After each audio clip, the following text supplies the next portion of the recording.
to this computer. Welcome back, everyone, to Tales of the Forgotten Sea. It's been a while. We had a little bit of a break, and we are back. We are back for more shenanigan, more play, more intense scene, more tears if someone is ready for. And so, what is Tales of the Forgotten Sea? Like usual, I said multiple times, this is a brand new tabletop roleplay game of my creation that we are playtesting in front of everyone with this bunch of lovely players, and let's see where we left off. We have a little bit of interesting event across the ocean. We crossed the Fithel Ocean. We had interaction with NPC between um, Rock and Miss Voraci, also Jarvis and Miss Voraci, and we got some little small interaction with Captain Elvida, and we also had some event across the ocean. Some a little bit more rough than other, but everything went fine at the end of it. And I will say, finally, we sat down to the Siki Aegeus just at the cusp of Ocean Days. A couple of days before Ocean Day. And Jarvis, thanks to his knowledge and etc., was able to explain a little bit about that. But that's not important right now, because what's just happened on the dock of Tesiki, that finally Miguel met his family. They're finally, his children are in his arms, everything feels alright. The mom, like every mom, was worried about him. And we had some awkward reaction from some of the people on board. Some were try to hide some tears. Some were more like, oh, I don't want to say this. This is too much. And some were like, oh, this is amazing. I want to be part of it. This is the kind of reaction we had. And we are back at that moment. Even if, the people around you, the people of the Siki are worried. Because as I said, Ocean Day is just at the door. It's just right there. It's going to happen very soon. This moment is important. Because it's not just the reunion of Miguel with his family. It's also the reunion of Craven with the crew of the Risky Keter, the Captain Alvida's ship. And here he is, slithering down the dock on his, big tail with his blackish scale body. Just, now I would say 50, 60 feet behind the lovely reunion. For the people who knows him, you see him just, coming out of the crowd. So what's your reaction and what you guys are doing? I have no clue what he looks like, and until someone Actually, points. you do, Miguel, because you saw Oh him wait, no, you're right. I do. You're right. through We were the we were piloting him remotely, yeah. like a puppet. So yeah, we have No, an you're idea of right. what he I do looks have like. an do I know? I'm holding both of my children in my arms, and I'm faced towards the kind of like the crowd of people in the ship. Do I notice him? Absolutely, he's He's making coming a towards the move. ship, especially because Craven, it doesn't know it doesn't just deliver your family. It actually has business to to do with Alvida. So Uh, as soon as he notices him, he says, little one's going on. How about you go inside and go check out the ship? Tells it to the uh, your daughter just little jump out of your arms and it seems like to run away for a second, turn back, argue, and just run back on the ship because you just give her the opportunity to explore. So it's like, I, yeah, I say, Lorenzo, make sure she stays out of trouble. your your son just nod and politely ask to be put down and just follow her. Yep. After that, I'm gonna give a quick knowing nod to his mom, to my mom, and then I'm gonna turn towards Craven. All right, Craven, what you see is a kind of like, so it is actually like, kind of wearing like a prismatic scaled, kind of rainbow scaled, snake-like person, but not like kind of with a hood like you do, but different because he's standing on two legs and has two arms. Hmm. But it doesn't like have like a snake tail, like for feet instead. He wears very flamboyant clothes, kind of like, but not really like not flam with flair, like with flair with like a the cape and everything. No hat. You think he should be wearing a feathered hat? He is not wearing a feathered hat at the moment. But you definitely get the feeling that it would definitely fit the outfit. But he's and this person is coming walking towards you. Hmm. So Okay. he approaches. I'm not sure if you do anything before he approaches. All right. I think I would be looking the other way, just watching the kids kind of scamper off and do their thing. Um, excuse me a moment. Kind of waves his hand to Uh, get your attention. hello. Hi, Uh, hi, hi, hi. hi, hi. I was Uh, absolutely paying attention. oh no, no, it's fine. You definitely never met. I know you though. You are um, what's the best way to say this? You are the person. You were the person who saved my family's life. And So you're Miguel.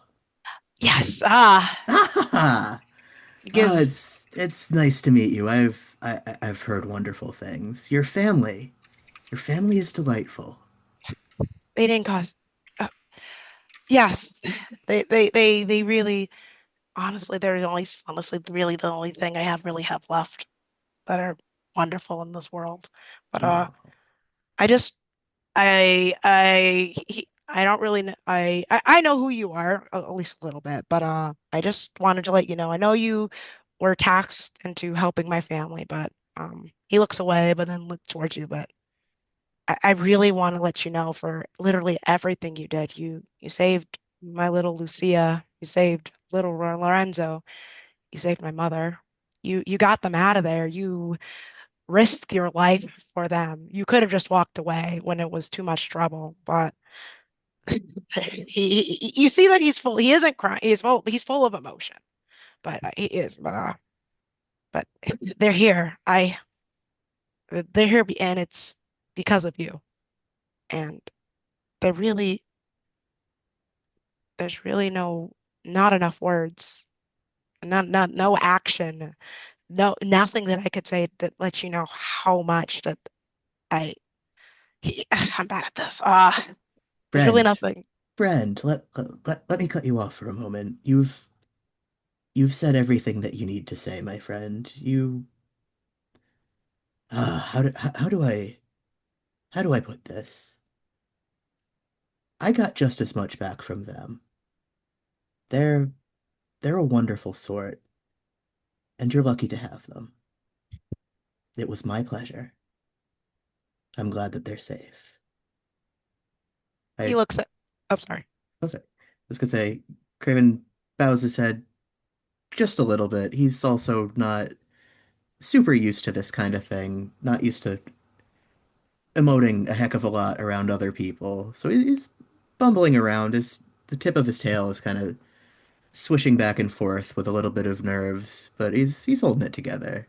And he just looks back up, extends a large hand, and just says, "It's a pleasure to finally meet you, my friend." He looks at your hand. He looks up.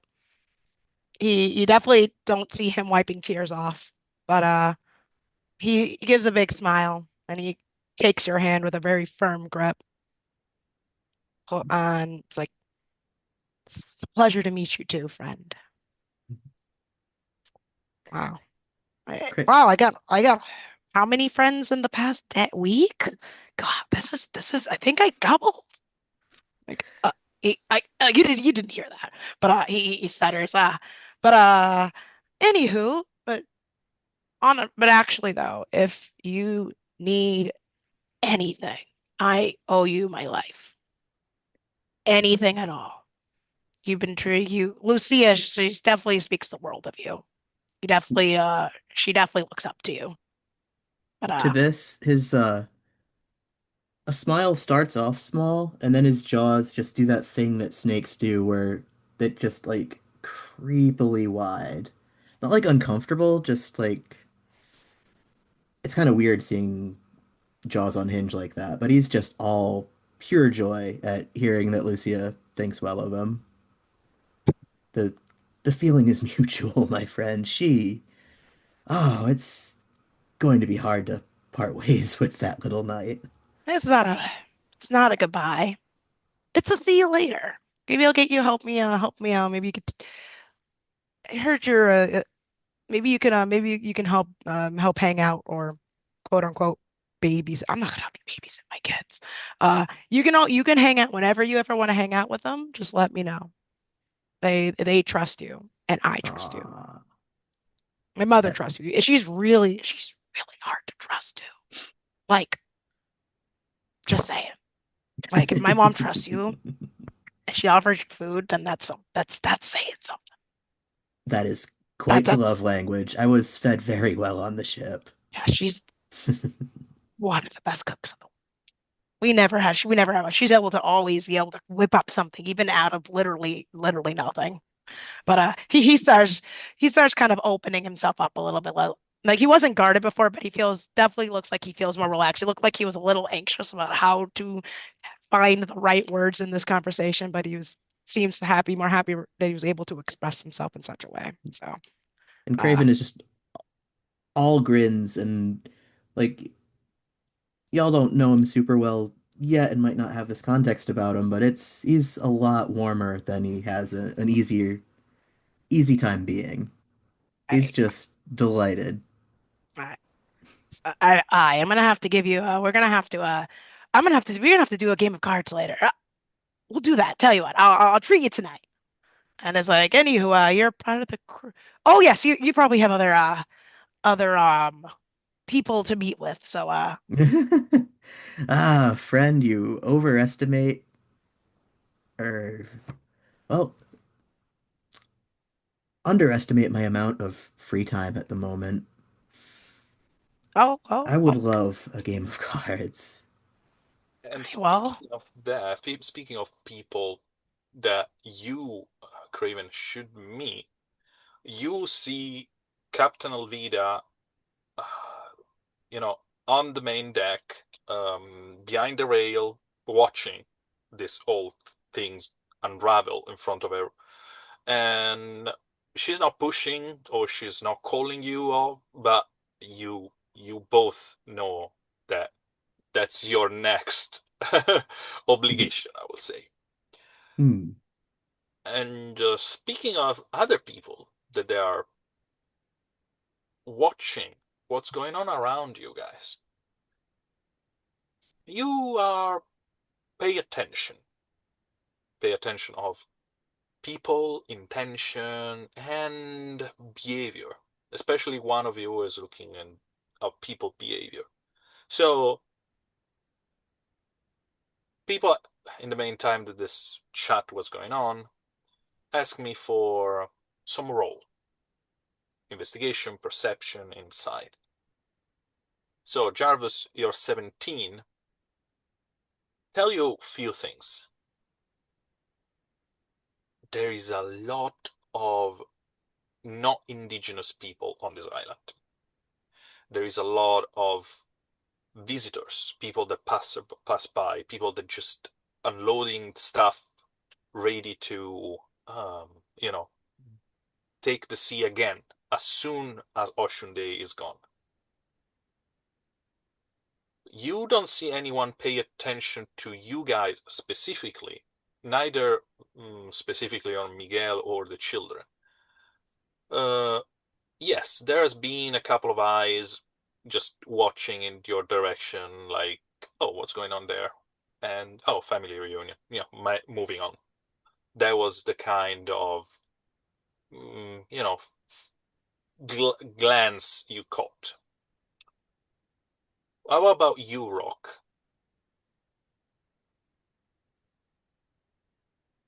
You're muted. All right. Yeah, sorry about that. My character sheet decided it wanted to go AWOL, but I found one in an old Discord message, so we are all good. Um, I will send you yours again. Don't worry. okay, well it's in there. I think this is the one we updated, so we should be good. But if you want to send it again, that's great. Um, all right. So for this is going to be investigation. Let me go back to that message and perception. Okay, gotcha. So my Or insight. let me see. Insight is 3. Investigation is 2. I will go with insight. That sounds appropriate anyway. Insight. That's where was. I thought that this is more related to you If reading people behavior and right, I'm looking for people that don't belong. I'm not looking for the makeup of the group. I'm looking to see, yeah, does that guy have a blowgun? You know, I'm just saying. Um, hmm hmm so is that cunning? Because that's where it's located. So it's going to be Yes. insight and cunning. All right, cool. So that is one of my good things. So it's 4 dice and 3 dice, 7 dice. Okay, I'm gonna keep 3, right? Yeah. For your insight, yes, you keep 3. So because you have the skill at 3, you can explode up to 2 6s. I didn't get any 6s, but I did get 15 plus my modifier, 2, 17. 17. So another 17. Uh, very good indeed. Uh, People that don't belong. As I said, you notice that there are people that are definitely not from here. You know, it's not just about how they dress up, it's about behavior. You can tell when someone is just a foreigner, especially in a place like this old. Aegeus is one of the oldest country in the archipelago. Architecture, way to dress, sign, also the feeling of this place as is very different compared to Ingetir and or even Fradiker itself, where you come from. Fradiker, because of geological reason and also civil war and other things like you have in the past, it tend to change quite a lot. Aegeus has been looking like this since the Aegean Empire, almost 1,000 years, more than 1,000 years ago. Um, there is some people that concern you for a moment, but they are not looking at you guys. In the crowd, you see 3 people moving across the docks, heading, I will say, east compared to your direction.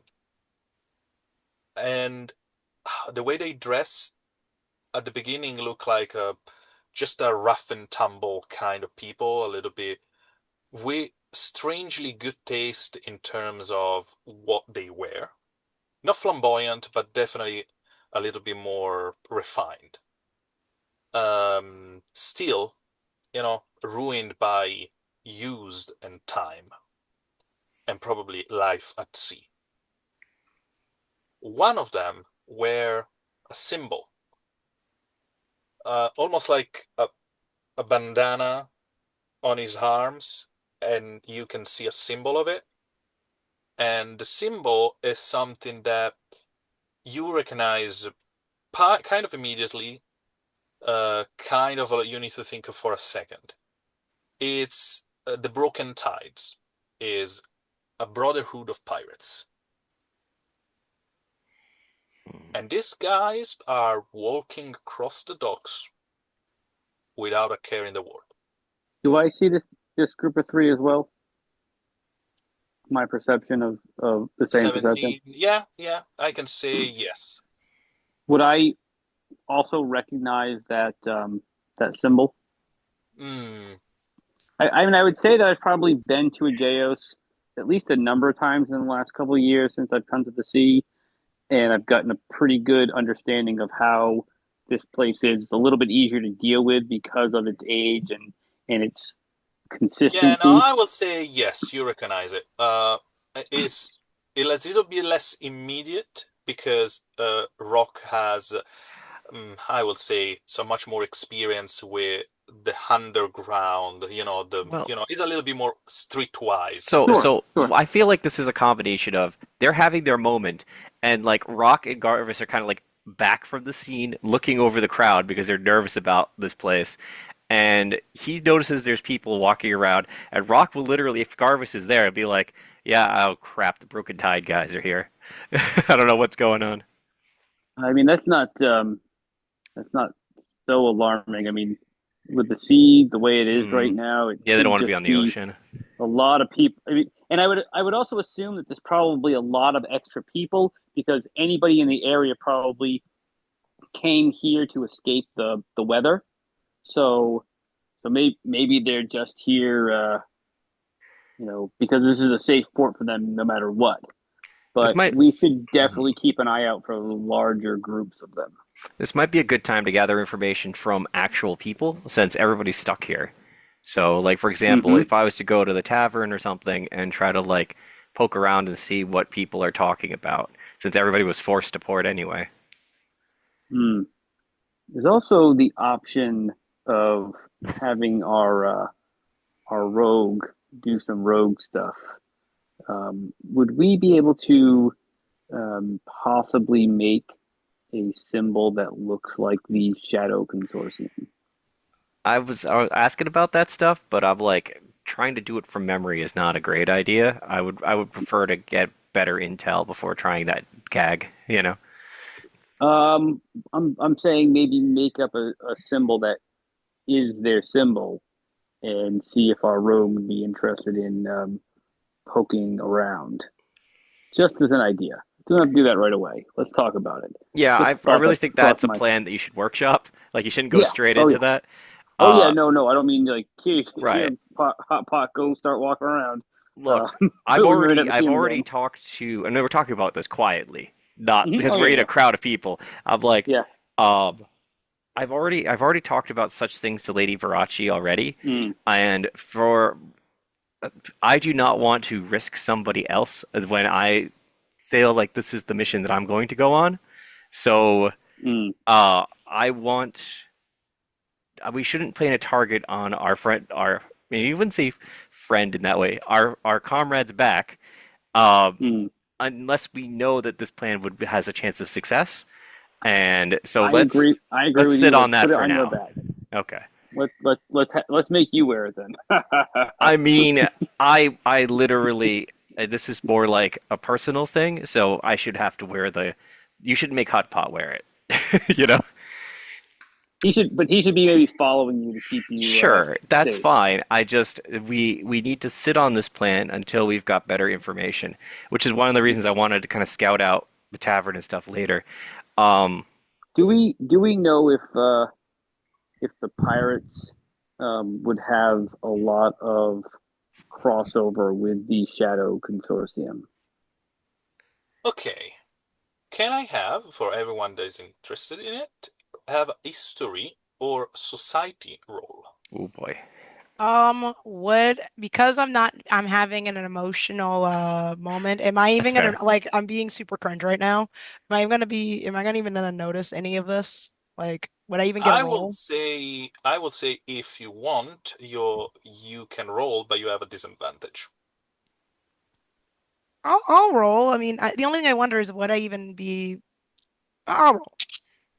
It's like about noticing them, not about history in this case, So I'm asking if you want to have, be Look, part of this conversation, you first need to notice the pirates because they did. You are still, in the meantime that this is happening, you are still chit-chatting with Craven. If I don't think I if we turn to walk back since we're I'll see if he sees it in the corner of his eye as he's walking back, but I don't think he'd really be able to see it. Hmm. Okay. I'll take that You Let disadvantage. roll me. me an insight check, please. But unfortunately, because it's a disadvantage, you're going to keep only one dice. History. Okay. Okay. I'll probably follow you on that because Craven would be invested in the conversation more than anything. But Mhm. Okay. so insight, you said? Insight. Yes. Okay. Where? That's cunning. Raven, your insight is a value of 2, and you roll, but unfortunately, you're gonna keep only one. So follow the rules of keeping only one, All right, 5. I and don't it's think I under notice. cunning.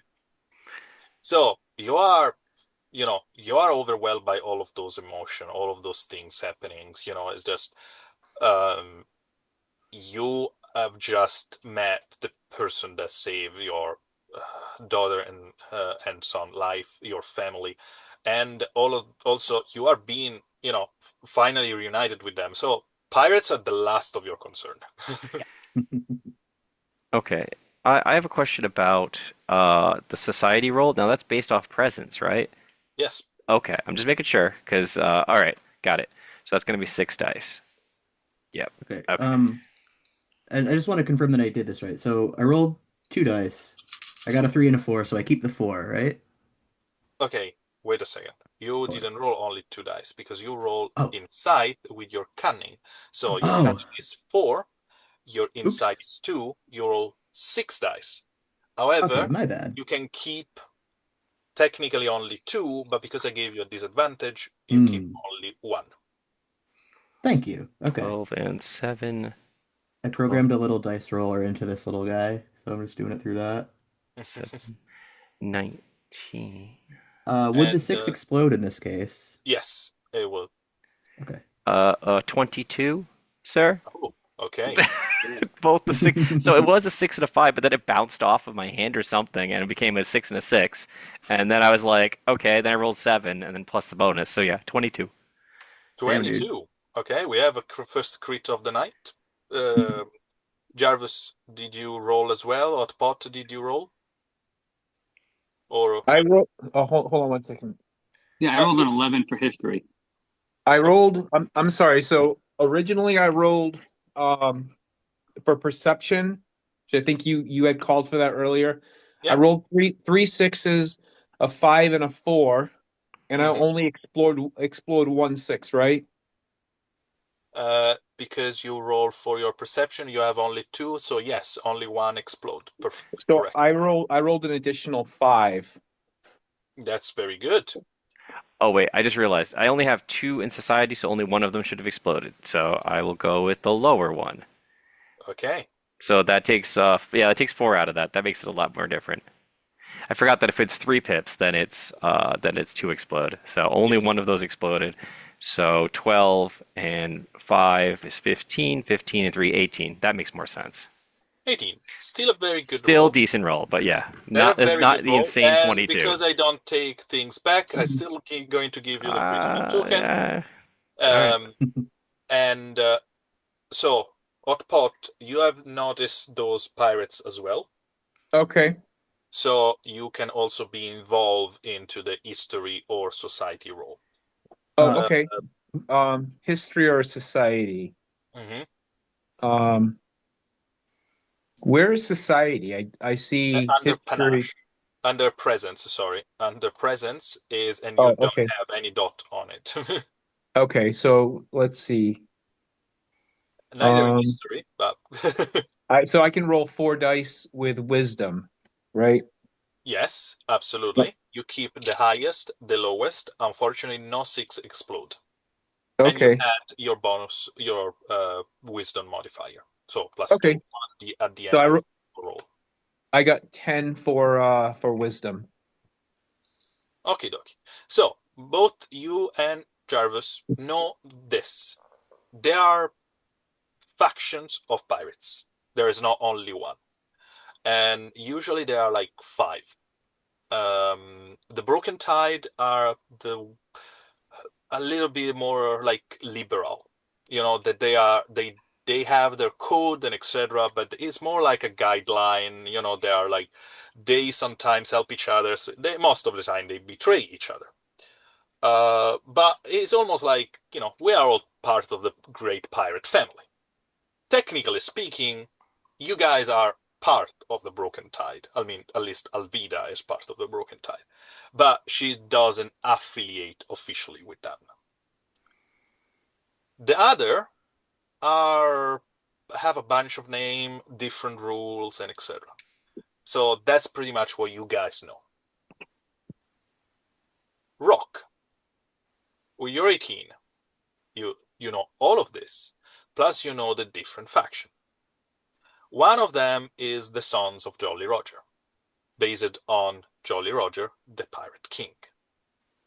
They follow the legend of the Pirate King like is their dogma.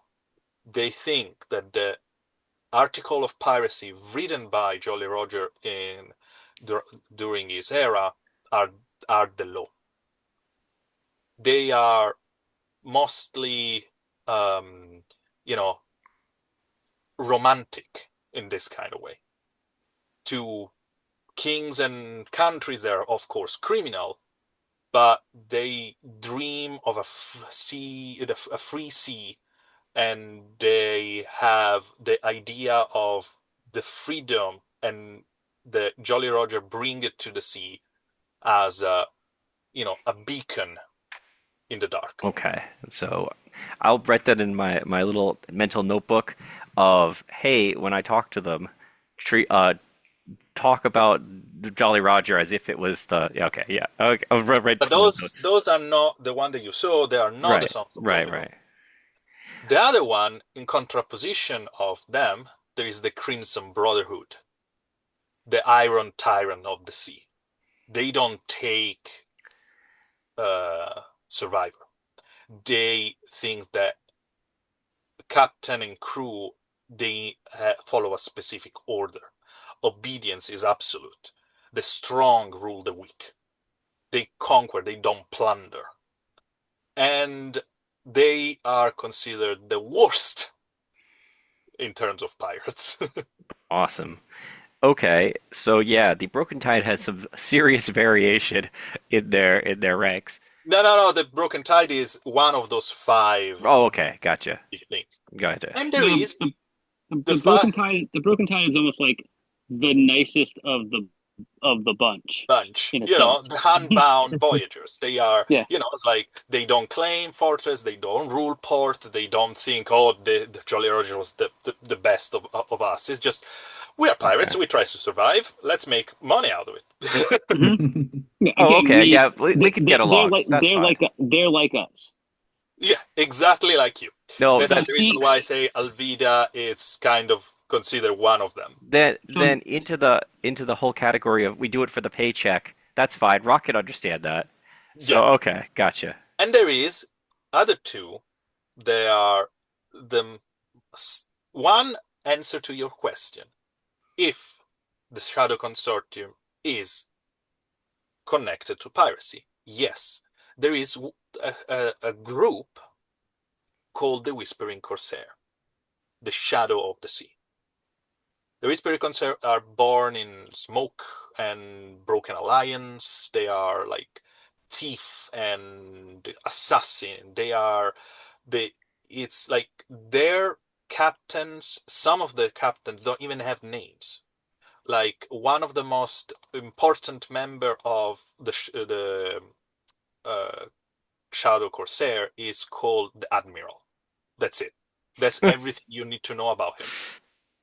And is like some people said the admiral is man, some people they say is a woman, some people say is a member of this race, some people they say is not. Some people think he's also a fatwa. It's like is this mystical entity, Okay, and some think they are literally the faction, the sea faction of the Shadow Consortium. interesting. And I mean, well, there's a chance that a few of them might be. This is a very popular pirate town, so if they are forced to shelter in place, basically, even Yeah. I mean, even them, I assume they would not want to ride through Ocean Day. No, no, no, Most no one most Hmm. does. pirates would not be like, oh, let me pull out of the port the one day of the year. No, let's not. Uh, you know. And there is I the have last faction. Then you guys don't talk about. The last faction is the Drowned Fleet. Lovely. Think about this. You know only the name of his, let's say, leader. And the name that you guys use for only this for the leader is the Leech. Great. He sounds pleasant. He's the king of the party. That guy. Yeah, they are not being cursed by chance. They are a choice made once and lasted forever. hmm, They Their legends say that the Inquisitor of Saria tried to destroy them once and failed. Other legends say that they set sail only during the moon's eclipse, and lucky for you, they don't happen often because there are three moons in the sky having an eclipse is quite rare, all three together. Yeah, tides must be. Never mind. It's, I'm just thinking. And the last thing is like each member of the Drowned Fleet is dead. Yeah, I figured undead yeah. pirates. Hmm. Okay. Can I make a quick suggestion? I know that Leo needs to leave around nine Right. Yeah. o'clock, Yeah. Yeah, That's yes, fair. yes. so Thank you for might want to remembering. let him. Yeah, of course, buddy. Want to make sure that you get your shot. But that was the last information No, you no, need. that Yeah. yeah. I just wanted to get an idea of the kind of people that were at this port, and that was a very thorough explanation. Okay. So, yeah, the people that just passed by, they were member of the Broken Tide. Okay. Um, and that can be, any member of the Broken Tide. You can say, "Oh, I'm a member too," technically speaking. Well, at least that's an insignia that I saw. I literally saw what it looks like, and we have a captain that is a member of the Broken Tide, at least a Formally. partial, formally known as, yeah, formally a Broken Tide member. So at least with that, I don't feel like it's going to be hard to pretend to be that if I need to. Yeah, and to make sure it's a wheel it's a very simple symbol. It's a like ship wheel with the wave under. That's it. Okay. Very simple. All right. Sounds good. Yeah, we can cut back to the Snake Man. So, um, speaking of Craven, are you approaching Alveida? Yeah, I think I would be kind of slowly making my way there. I rolled real terrible on that notice thing, so I got Okay. like an 8 total, so probably pretty in Yeah, the and dark. you also were a little bit, you just delivered the kid and you have business with the captain. You're being approached by Miguel that you just know him by his family stories, but except for that, you never met him before, and it was like a very, heartfelt situation. So, pirates and faction and other things like that, they are not important to you. You Yeah. probably know of some of them, but because of your job. But Hmm. um, so you are, you go through the gangplank. You finally got on board. You saw familiar faces. You glimpse there is a hot pot there. You probably saw Jarvis. You saw Ruth and Vasco, and is that Tharkathak? It's like people that you already met in previous occasion. And you also seen Kuhan that is there a little bit, far away, um, and it was watching the sea. But it turns, look at you, give you a nod, the kind of nod that you know is welcome. That's it. He's never going to share more than that. And you finally got in front of Alvida. That first thing first, she hug you and she give you a pat on your shoulder. Um, This I I go to hug her back and they just kind of grunt a little bit when the squeeze kind of brushes against the the not wound. still like huge wound, like but still definitely healing. Yeah, it's still, most of it, in terms of rules, you recover all your HP now, but it's still, like, you needed to do some, there is a little bit of pain there, when Yeah, it's it still doesn't feel recovering. great. And she just looked at you like, everything okay? Oof, yeah, well, we'll say that Mm. it was Let's have a fun. The drink boat about ride it. was Yeah, fun. come with me. Come with me. We need to talk business. There is money involved, so let's sit down and have a chat. And she leads you to her cabin. Speaking my language.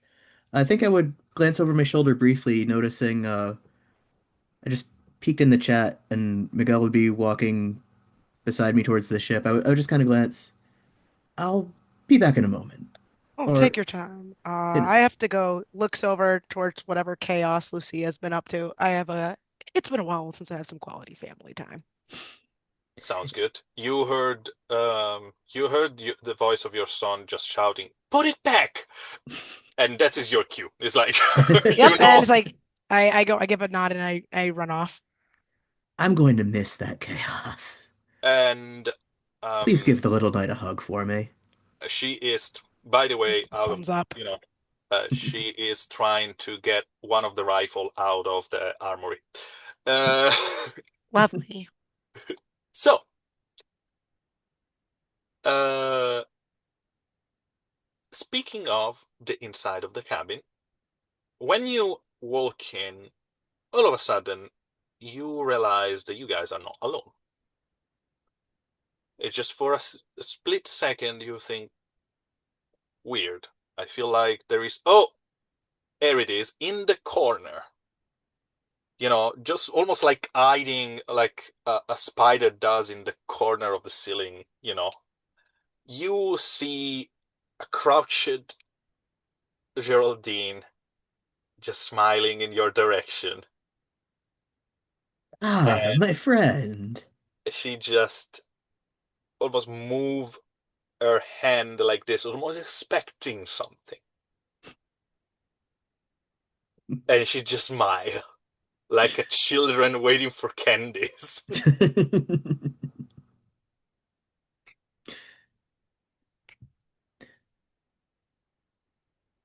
Hmm.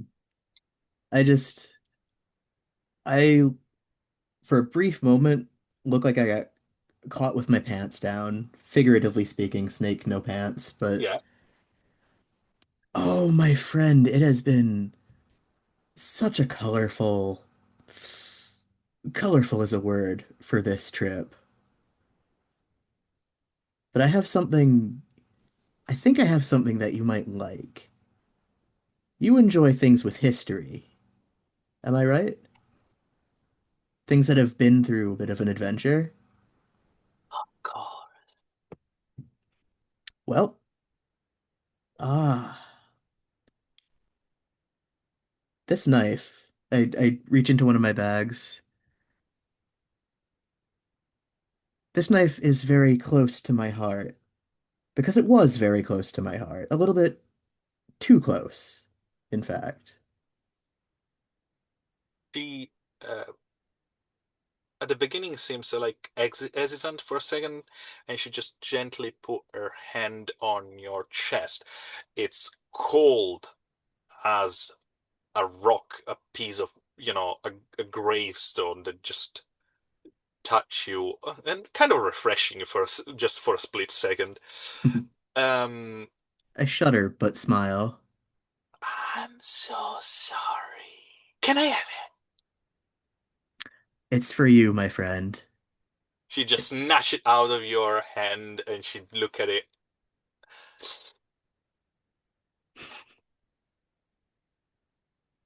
She just put it away, get closer. Love you too. And she just exit the room. I can think of no better hands for this treasure. I will always remember that knife. And if I were to forget, the scars will remind me. Alvida will look at the both of you and say, okay, now that that business is done, can we actually talk about business? Yeah, yeah. So, were you able to sell the stuff that I asked you to? I did. Okay. How much was it? Because I was expecting at least 2,000, but you tell me. Well, the conversations were a little bit rocky at first. Didn't look like I was gonna do very well, but we got kind of going on a personal note and got about 2,500. Oh, listen, you do know how relief I am. We need to do another probably a month and a half of trip, and without the money, we're going to be difficult to say the least. But yeah, okay. So 250s are yours, as usual, 10%. That's the deal. I will take the rest. I just nod quietly. It I'm sorry that it wasn't better. At the same time, it could have been a lot worse if we didn't wind up finding some common ground. It was an interesting conversation. Yeah, I can imagine. Listen, it's not like every day I give things like this to do to, people around. I do it with people that I can trust, and you are one of them, Craven, is just also, even if it was with and etc. I know I put you in the very bad position. You know, like saving Miguel family was a very nice thing, but I kind of forced that on you. So 300 and we are good. I'll take the 250. It's fine, honestly. It This is one of the reason I like you. You're honest for a thief. well, I got a lot out of this experience. I was paid in other ways. Okay, so as usual, Alvida, you are the only one that knows it. Open the little secret compartment, and you guys started to, you know, make sure that the money are well divided. You know that those 2,500 now 2,250 that she's going to get are going to be actually divided between her, the crew. People need to get paid, but most of it are going to be also used for uh, new material and things that need to be bought and collected and etc. Um,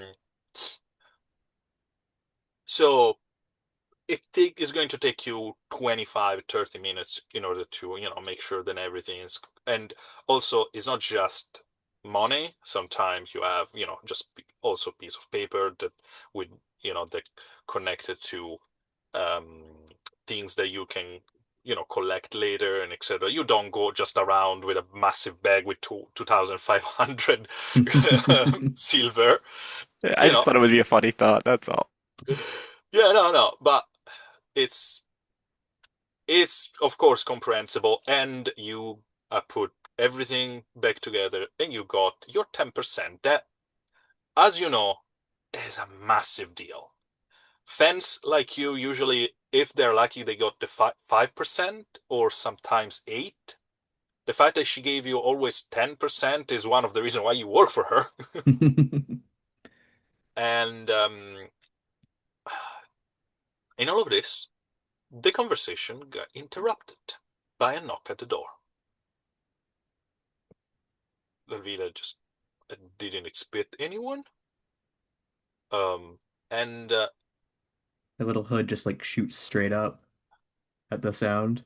She quickly closed the secret compartment, move the furniture back where it's supposed to, and the voice from the other side say, "Captain, can I come in?" And you heard the voice of a woman that you never heard before. Another member of the crew? Interesting. Uh, all the snake of Captain Elvida had, all of a sudden they look in the direction of the door. Almost like they feel danger or there is tension in the air. But they kind of relax for a second, they are forced to stand down. Um, A friend of yours, I say, kind of scratching my chin.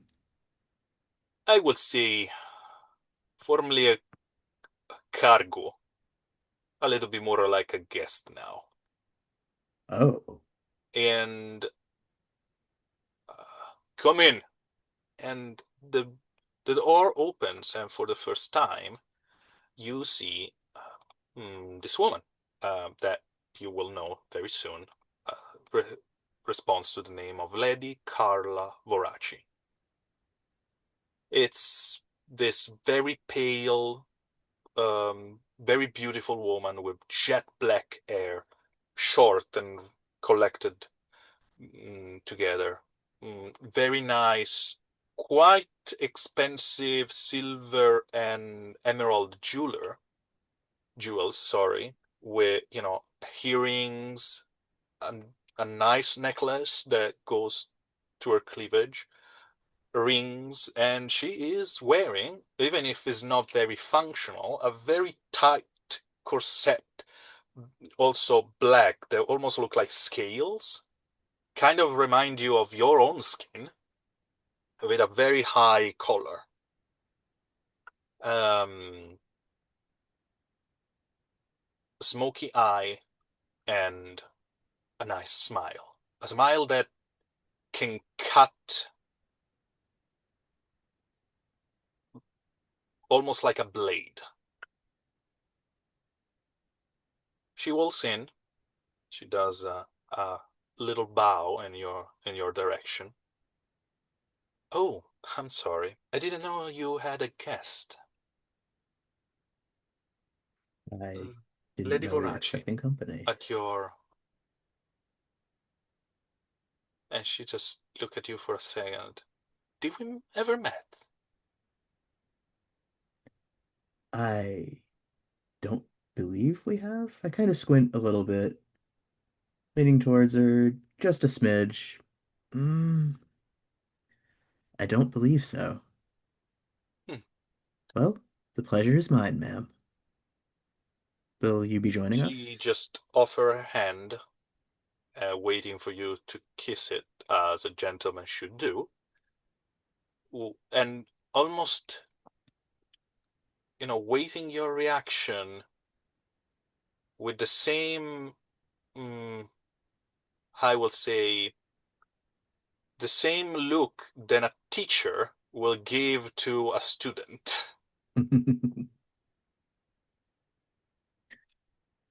I look at her for a moment and then politely shake her hand instead.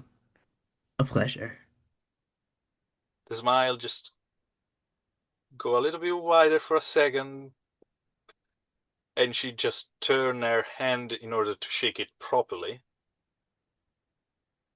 I was saying, I'm sorry for bothering you, Captain. I just wonder if, now that we kind of reach an agreement, I can actually go on land. But I presume you want me to have some form of bodyguard. And the captain just wait for a second. Yeah, and what you want to do on land now? Nothing much. As we said, we needed to discuss about the Fatwa Concord and WOP. Senator Graves will do. So as soon as possible, I should send a message. Okay. Who you want as a company? Uh, I think Jarvis or Rock, they will do fine. But and before she finished, Captain Vida say, "Yeah, and not pot as well." You are the captain? Thank you. And sorry again for my interruption. It's been a pleasure to meet you, Mr. Craven. You can call Crane. me Craven. The I will. I don't know, your accent tell me that probably your name is much more longer than that. But, and she just, in the most elegant possible way, she just walk out. Captain Elvira just sigh when the door closed. the moment the door closes, I just shudder a little bit, like, well, that was fun.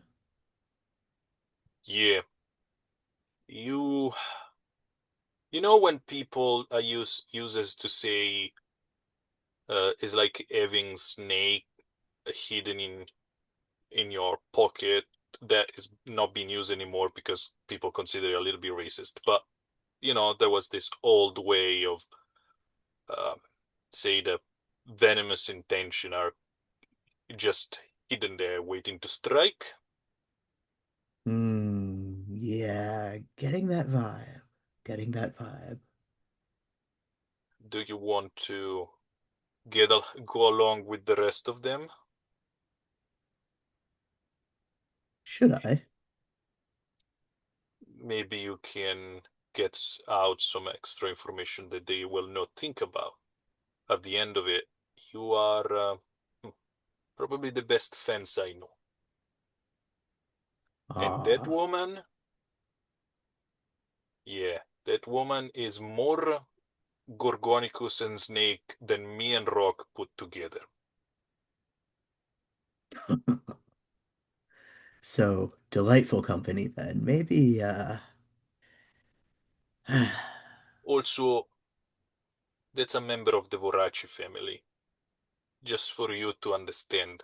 Powerful, a lot of money, a lot of enemy.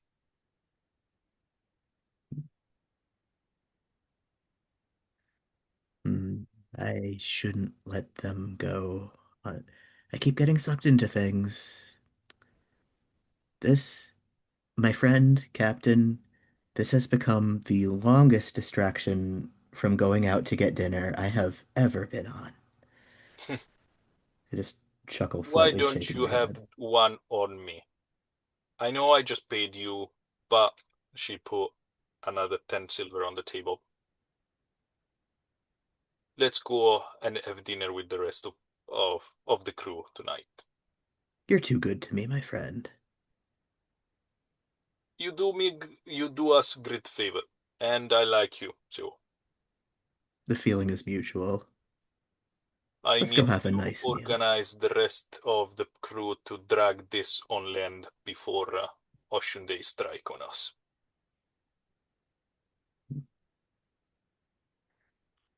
The sooner the better. I don't want to touch that one. Had enough fun surprises for the next quite a while. Good. And following the camera for a second, we leave you and the captain just finish to chit chat and, having time to organize the last few things. And she asks you about how it went, what actually was going to go wrong, and how you fix it, and etc. And she's delighted to hear, your adventure. Um, but we follow Lady Voraci. for a second. That seems to be very interested to reach Jarvis and Rock.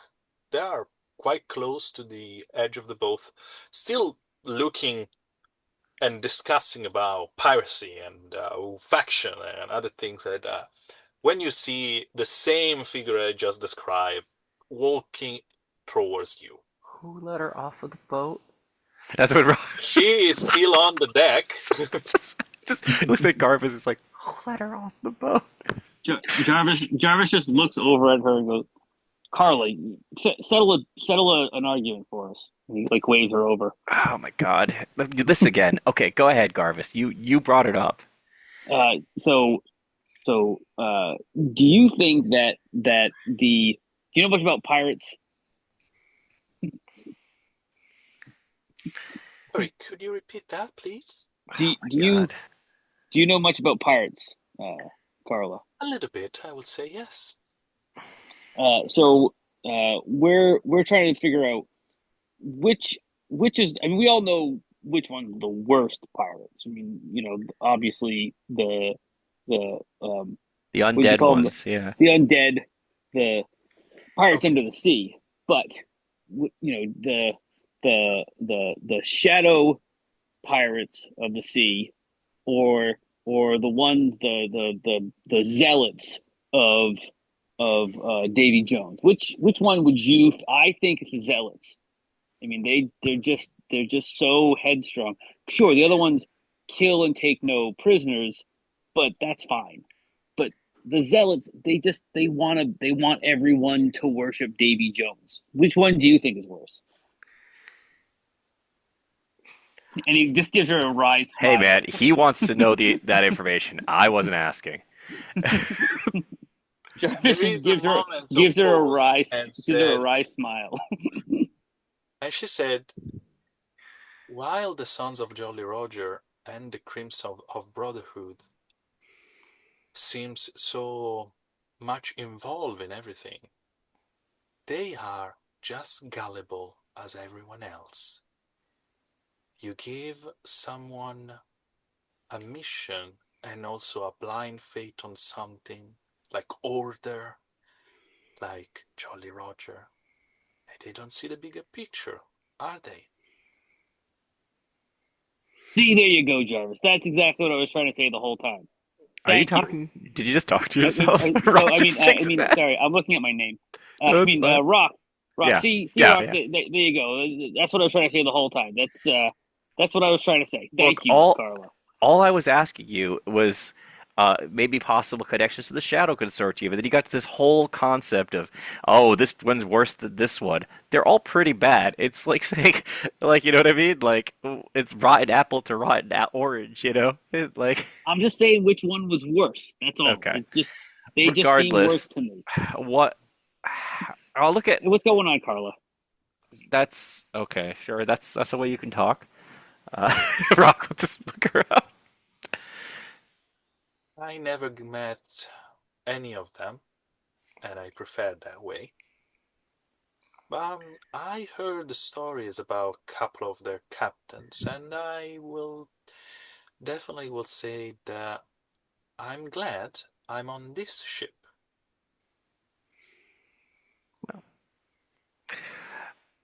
Well, I guess that's good. Vita's a great captain. Um, so what brings you to port? Rock will look up. I think Oh, I was we actually bring a to report. those gentlemen, and she pointed to both of you, Gotcha. accompany me. And it's just going to be the two of us and you? Apparently, Otpot is going to be with us. At least that's what the captain said. All right. Where do you want to go? What's your plan? Oh, Had the whole. you were supposed to send a message to Senator Julian Graves. Oh yeah, that guy. Yeah, That's that. what to Yeah, do. that guy. Yeah. You'd like to send a message to him? Yeah, that was part of the deal. I send a message, and he is not following you anymore. All right, that's not a bad plan. Um, are you hoping to do one of those crystal balls, or is that we're outside of the realm for that?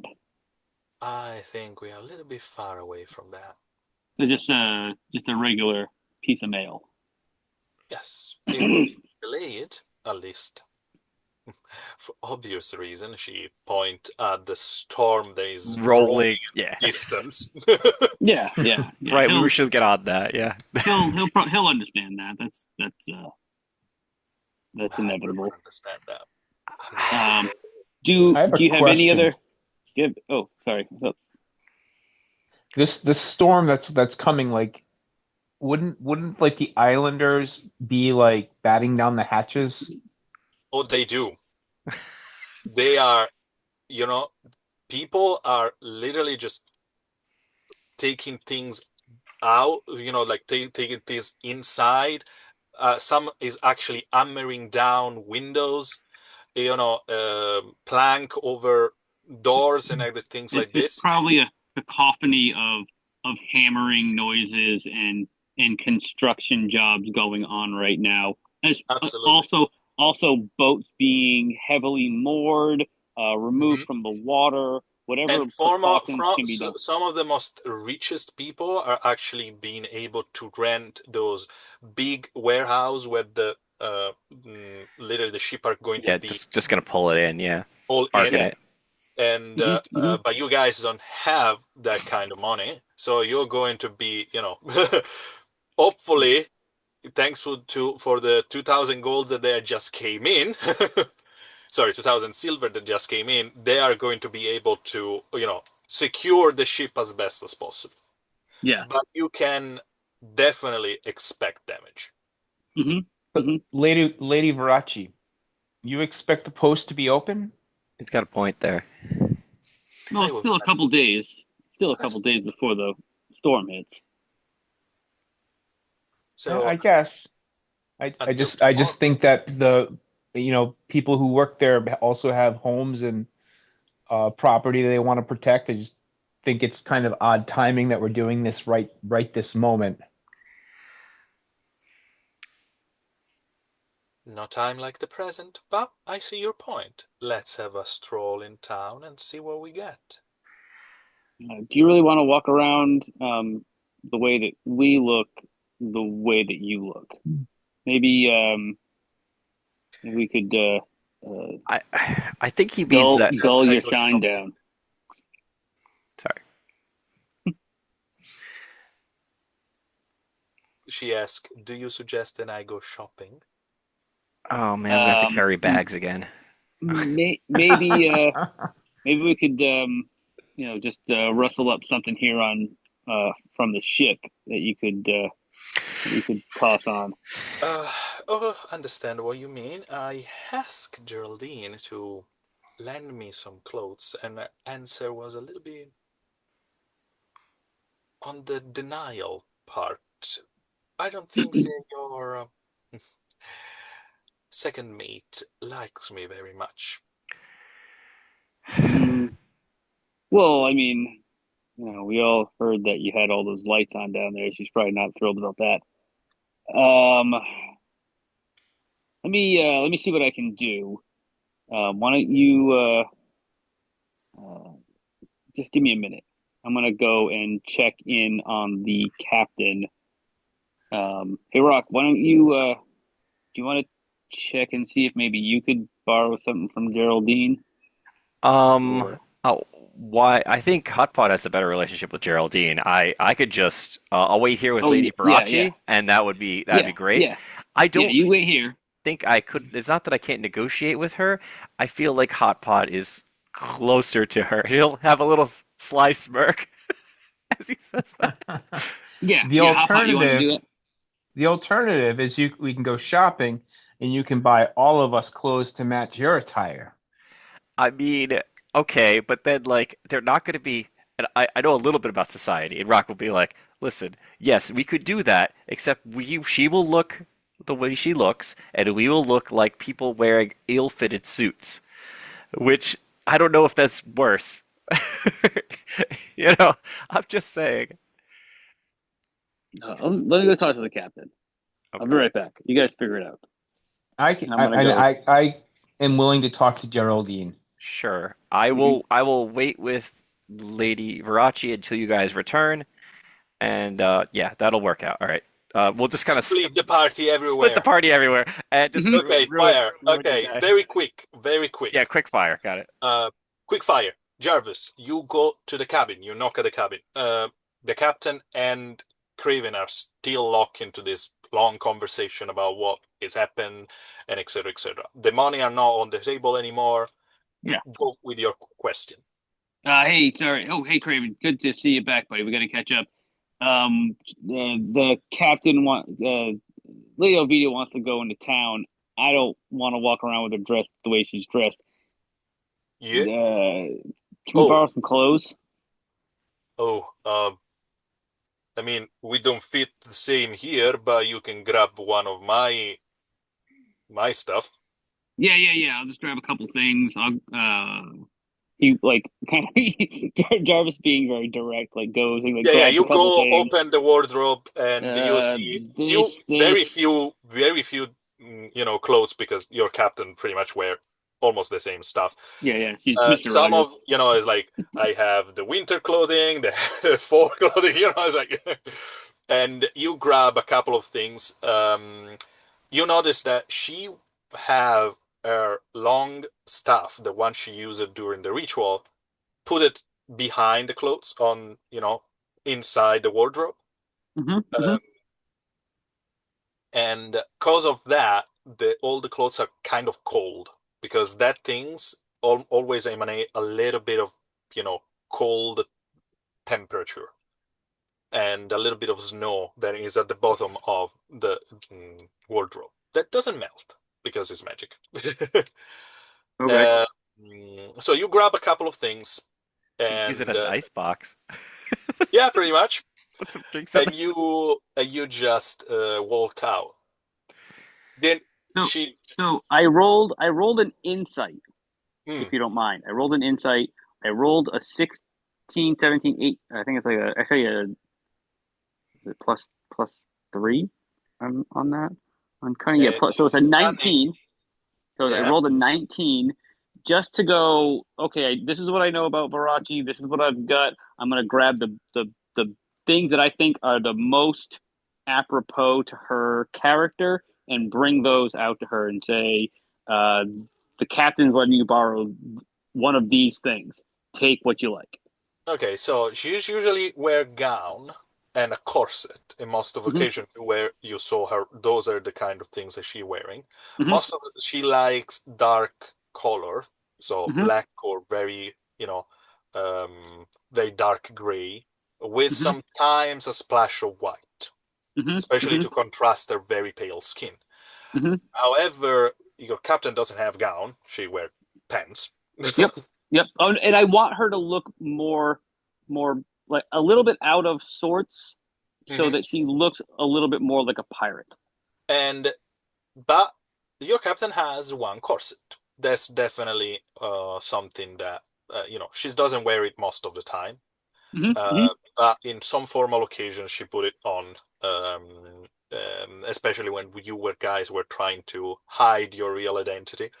Hmm. Um, and she have something that is a fur, very, very elaborate and etc. That she doesn't wear never, Hmm. because you know your captain. There was the bare fur that she was wearing during the time she was a priestess. Okay. I'm But gonna I'm gonna if you hold want those to take things it, up. you know that it will fit well the kind of person that Miss Voraci is. I'm gonna hold them up to the captain as I leave and kind of give her a nod, like these are okay.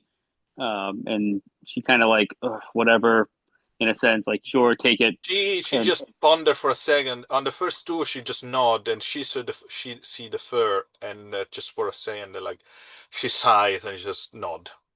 okay, all right. So I'll take those out to Verace, and then you can deal with Hot Pot and his interaction, and then the two of us can present what we got, and she can figure out what she wants.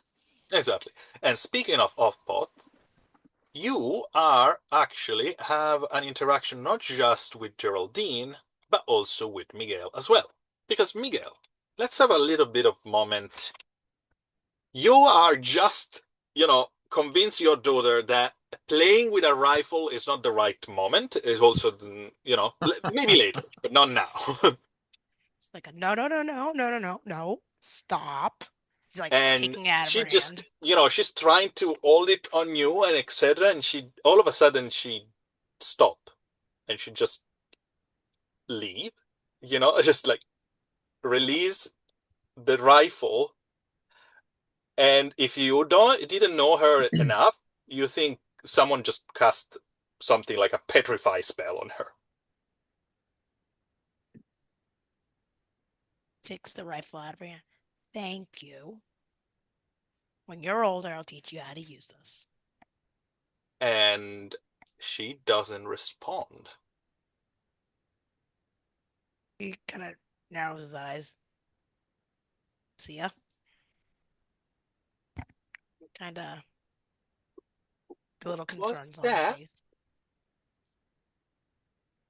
She just, stutter for a second. Her hand that didn't move, they're just like this. And she's looking at you, or probably behind you.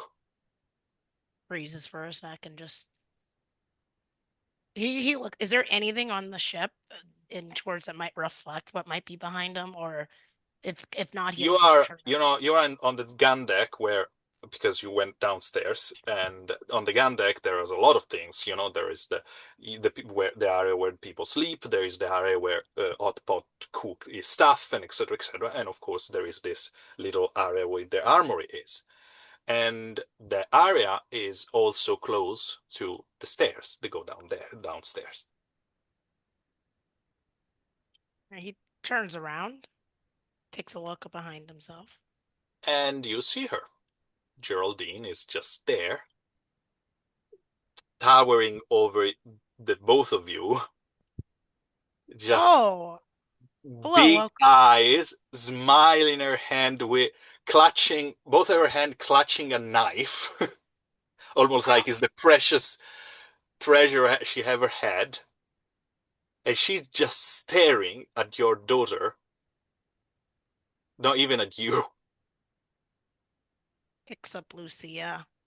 Her hands are probably still frozen exactly where, it's like, Yeah, exactly as she was.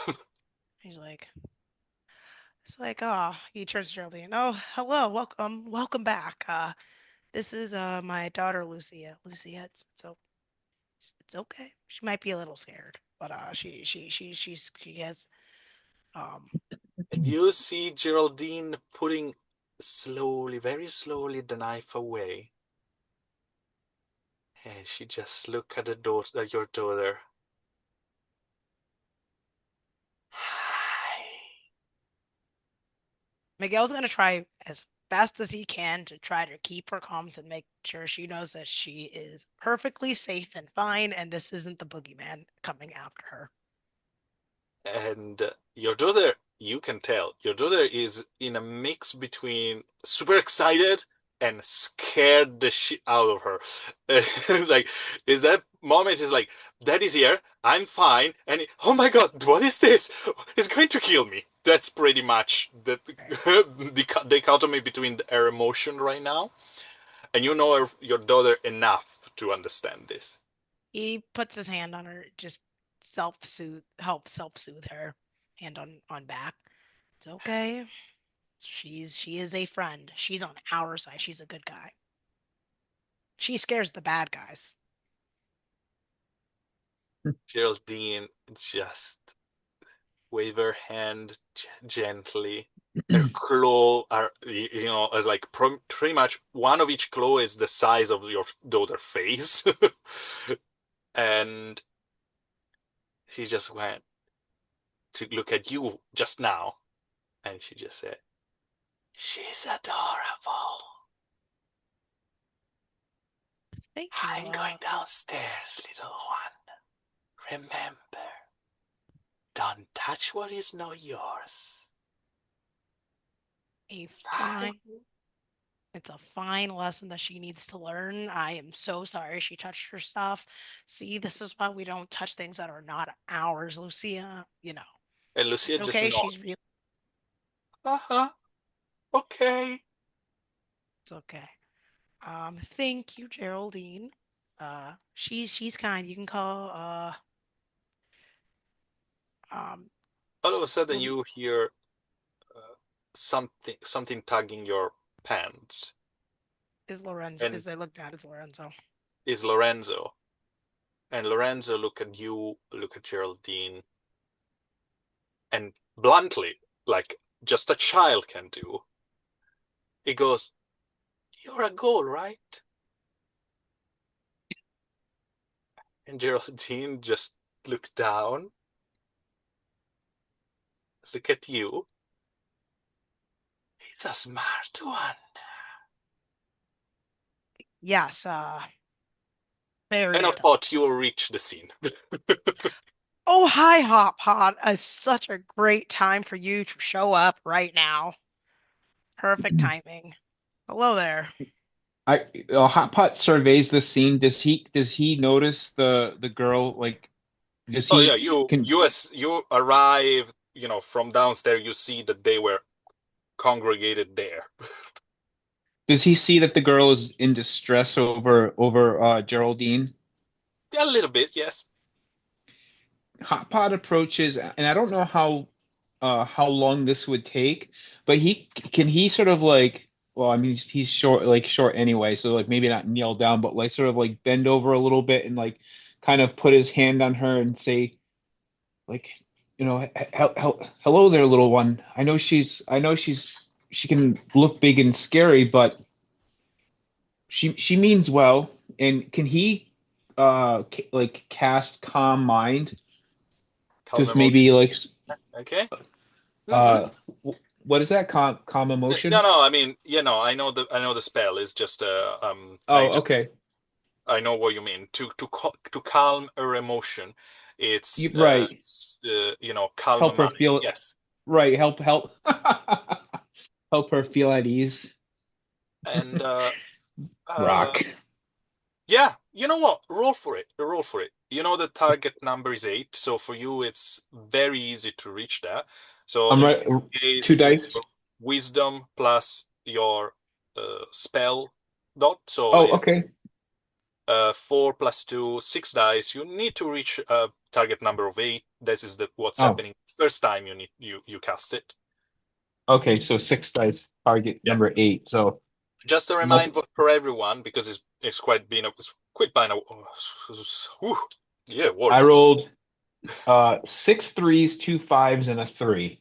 Okay, that's definitely a success. Actually, will give you a critical token for that. And because you cast the critical on the spell effect, you can actually extend it to other people around, up to other 2 target. So you touch her, that she was on in Miguel's arms, but, you, is, Miguel as well, you can, and also her son okay, Lorenzo. Lorenzo. So she only has two children, right? Yeah, Miguel only has 2 children. Yes. Oh, okay. So I just so the three of them, and I say, you could if you look at my face, like my face is sincere. My eyeballs are even glistening, and I say it's really good to see your family back together. He softens at that. He's like, "Thank you." And Uh, everyone seems a little bit more, friendly right now. yeah. And just to remind everyone how spell works. As skill, you use one of your traits with one of the spells.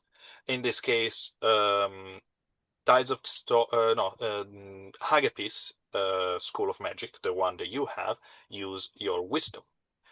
Um, However, the target number seems quite low at the beginning, like 6, 8, 10, or 12 in this case, because there are novice spell.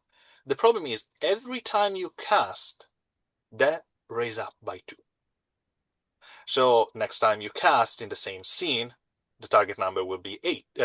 From 8 will be 10, and 12, and 14, and etc. Make it even more difficult every single time. That's where Okay. spells are going to go crazy a little bit. So that is the reason why we don't have spell slot in this game, because Magic doesn't want to be constrained and try to break their chain. Anyway, you have the scene, guys. Please go on. He's like, Did Geraldine leave? Geraldine was going to leave. She stayed. She's there. She just said, "This is a very, he's a smart one," and you came. Oh, okay. So Okay. like, Um, is there how are things going reuniting with your children, Miguel? honestly, it's a lot better than I thought it was gonna happen, honestly. Like, these two he picks up Laura, these two bundles of joy are it, Hmm. she has a she's just really she's just really excited to explore a place that isn't just, her house. And looks over and she's again really sorry that she didn't mean to touch things that were not hers. He says it again. It's like, what do Geraldine you say? just said, "It's for her safety. Of I'm course. okay. Uh, I love children." yep. Lucia, what do you say to Miss Geraldine? Sorry, And it's fine. all right, no We'll have worries. to This is a learning experience. But this can be very tempting for any children to want to touch and explore, and I can understand the feeling of wanting to play with things around here, but it's best that they don't. But I hope to catch up soon. I actually have some business I would like to take care of with Geraldine, if you don't mind. oh, no worries. We were about to go anyways. Hey, since speaking about toys, how about we go? Would you guys like to go explore this? Want to go explore the city? Want to go see if we can go find you guys something to play with before before Ocean Day happens? Oh, maybe we can go big. Maybe we can go put a. He starts walking. He gives a wave and starts walking. Maybe we can put on like a little storytelling puppet show thing. Uh, as he walks And away. your daughter immediately, seems to go back, like springs to life again, and just like, yes, let's go. And Lorenzo like, can we have a book? And is Oh, just yes, of course we're gonna get a book. Oh, I have to tell you all these new stories and all this history. He starts talking history to Lorenzo. Before he goes, as he passed by Hoppa, he gives him a look of and was kind of says like doesn't say it out loud, but he like motions with his mouth, thank you, silently as he walks by and gives a wave back to a goodbye to Geraldine and Hoppa before leaving. and because your mind is a little bit more calm, you don't need to worry. Your emotion a little bit settled right now. You also realize immediately one thing. Geraldine just admitted in front of you and your family that she is an undead. She never did before, but you now know. I will Please. compartmentalize that and think about that later. Yeah, please, Pot, you are alone now with her. So Hot Pot, as Miguel and the children are walking by, he has this, he's has this like sense of pride and like that he was able to sort of alleviate the situation, and he's really genuinely happy for them. So he just kind of gives him a nod, and after they pass, sort of like this like not a great amount of heaviness, but some heaviness sort of passes across his face, and he takes a deep breath, like he's sort of composing himself, because if you remember, his interactions with Geraldine have at first with playful, but have taken a kind of a hard turn, Yeah.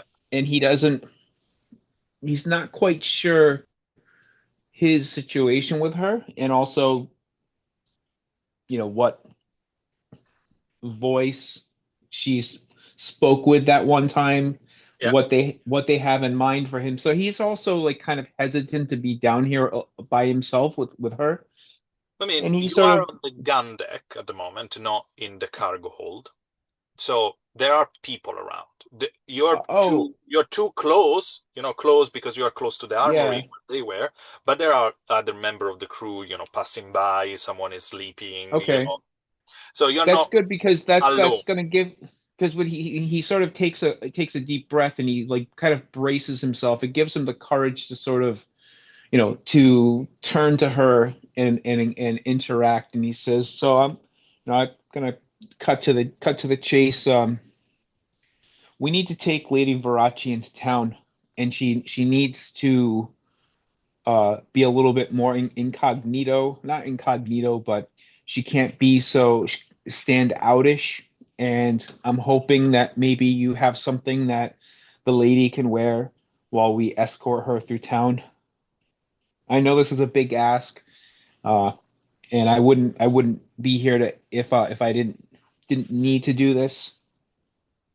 He crouched down, their towering presence, just try to get smaller and close to you and looking directly you in the eyes. She's a nuisance. I don't like having my personal space invaded all the time. So I yes, I take her don't away, I please. don't like her either. And but I don't and she's not even invading my space. I can't imagine her encroaching your space, and I'm sure she is. And the sooner we can get her off the ship and out of our lives, the better. I mean, you could just You eat want her. to? Yes, I can get you some. But you need to convince the captain that she need to be now a guest with sleeping here with you guys and not down there with me. Also, she's snoring.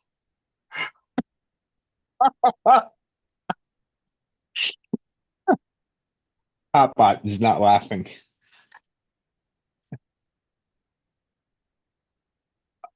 I I don't know. I can't promise anything, but I will certainly do my best to persuade the captain to move her someplace else. Thank you. I, I mean, there must be some other quarters aboard the ship. I Not mean, very why? much, but yeah, maybe we can put some,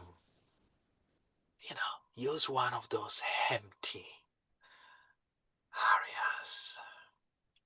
Of course. I mean, that makes the most sense.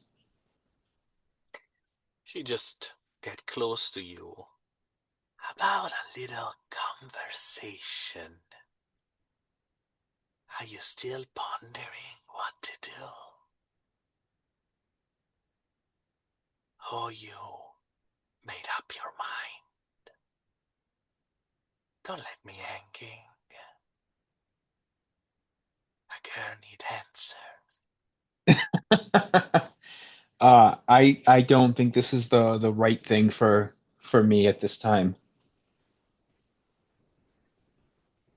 Strangely, I she usually hesitant to huh, touch you, but gently, one of her hand is on your cheek. As I said multiple times, it's a very cold touch, but it's gentle, almost caring.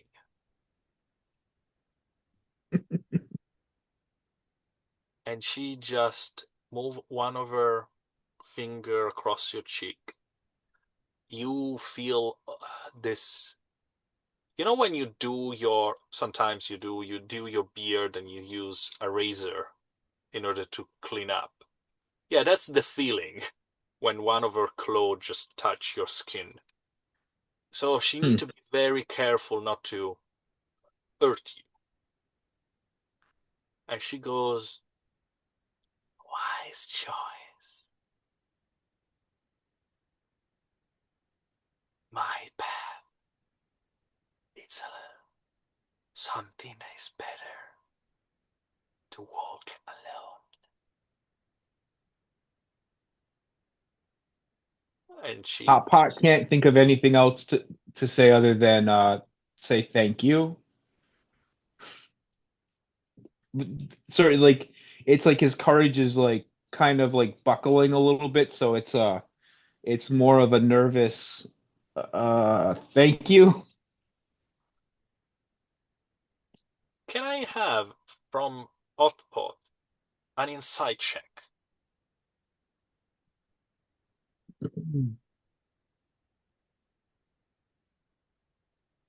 Okay, so cunning is so 5 dice.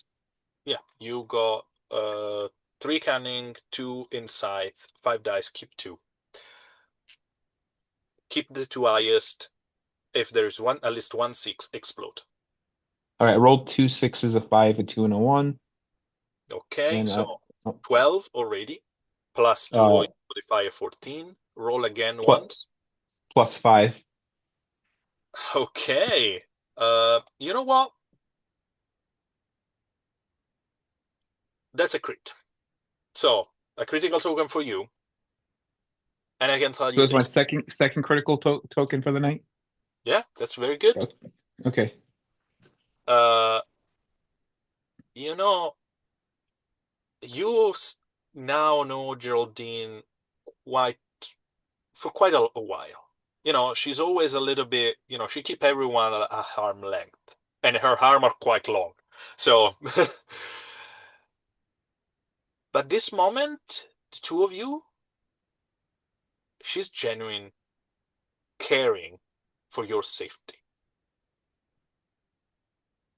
And you feel like the necessity of telling you, yeah, it's better you stay away from this.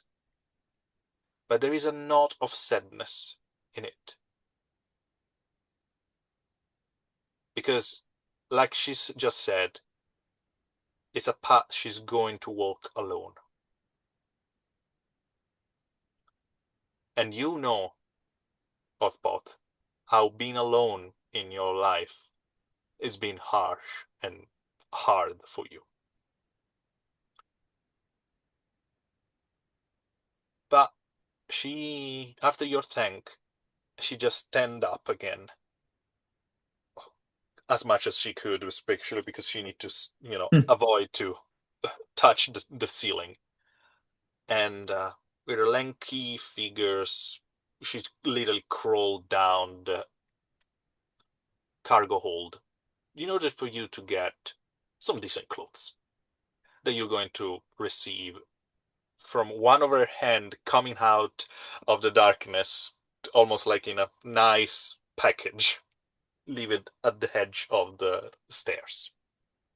If it as she's doing this, and Hot Pot has this realization that her reaction to me was also out of care.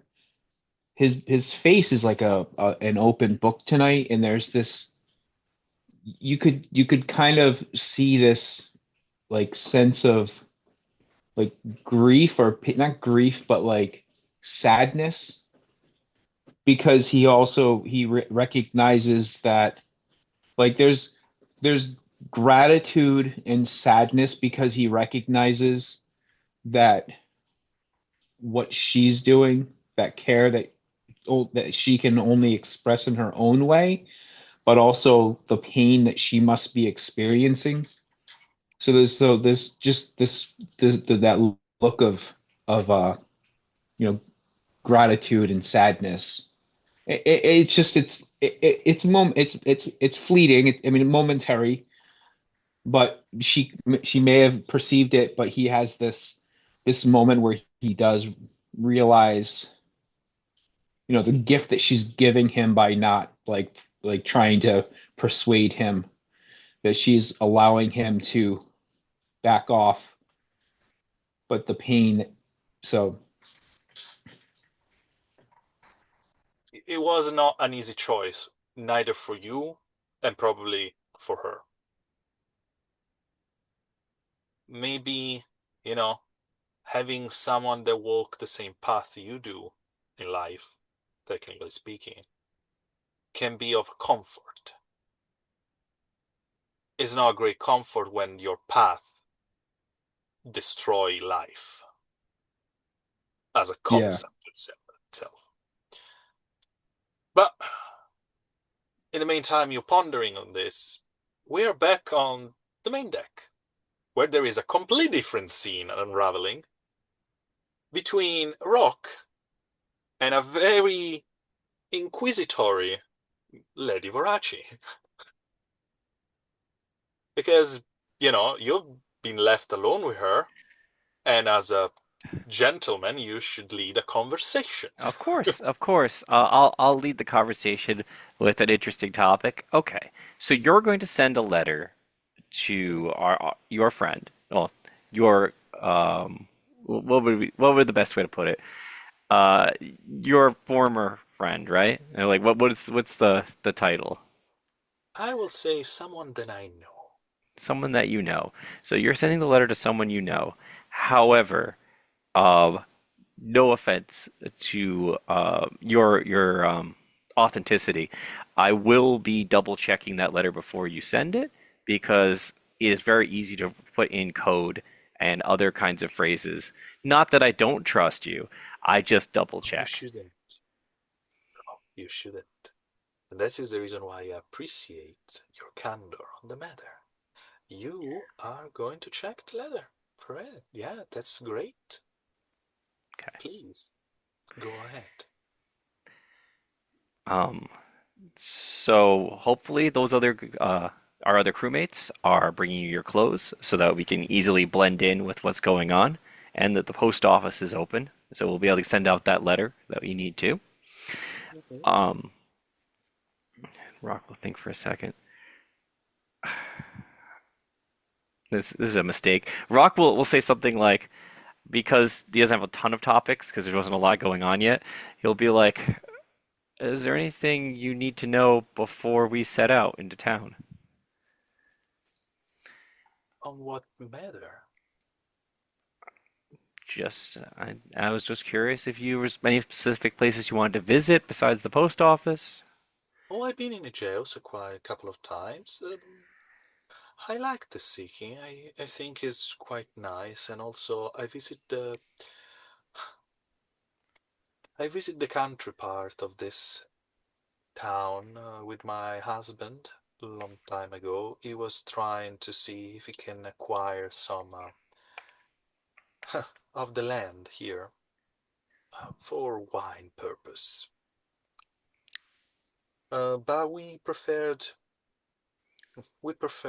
ingot here at the end. Anyway,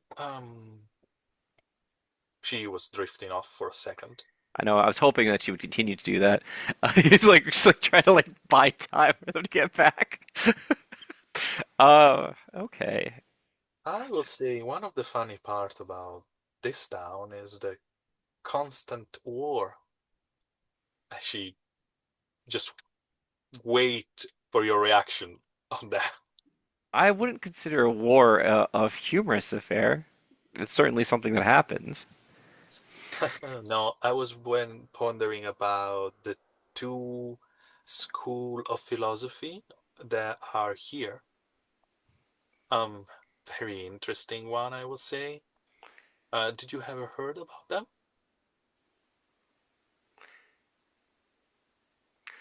No, please tell me more. Oh, it's very simple and very fascinating point. Uh, but oh, is that your friend's? with my clothes, I presume. And you guys see both Jarvis and Otpot almost almost at the same time. Jarvis is a little bit faster, coming out and getting closer to you. Oh, good. As I see And them coming up, my face and is if like, she oh, thank turn God. and she turn towards you quickly and say, "Logos and Ananke, reason and inevitability," and she just turn, and you guys come. Jarvis walks up and doesn't even like doesn't even offer it to her. Just holds up one thing to her. Like, eh. Holds up the bear thing, and then holds up the corset and goes, yeah, something like that, and And like she, and then drops them over the railing so that they're kind of like mhm. in eyesight, so she can kind of look at him, and then looks over at Hot Pot for what he's got. And Hotpot, you don't exactly know what you got because it's just a package. But Right. I haven't looked, or he hot pot has not looked in the package, and he just hands it over to her. So and it took some mhm. pulling some strings, but this is what I was able to get out of her. Uh, So she get the corset. She look at it. She did say, "This is going to squeeze me a little bit, but okay." Um, and she took your package, and there is a mix of things. So she's going at the end of it to take those very high boots that are going to get up uh, to her knee, a little bit more higher than that, probably. Short pants that usually are much more comfortable on a ship. This corset that is definitely not for her size, so she's going to be a little bit tight on it, and the fur, she's going to wear it as on her shoulder because the corset doesn't have sleeves, so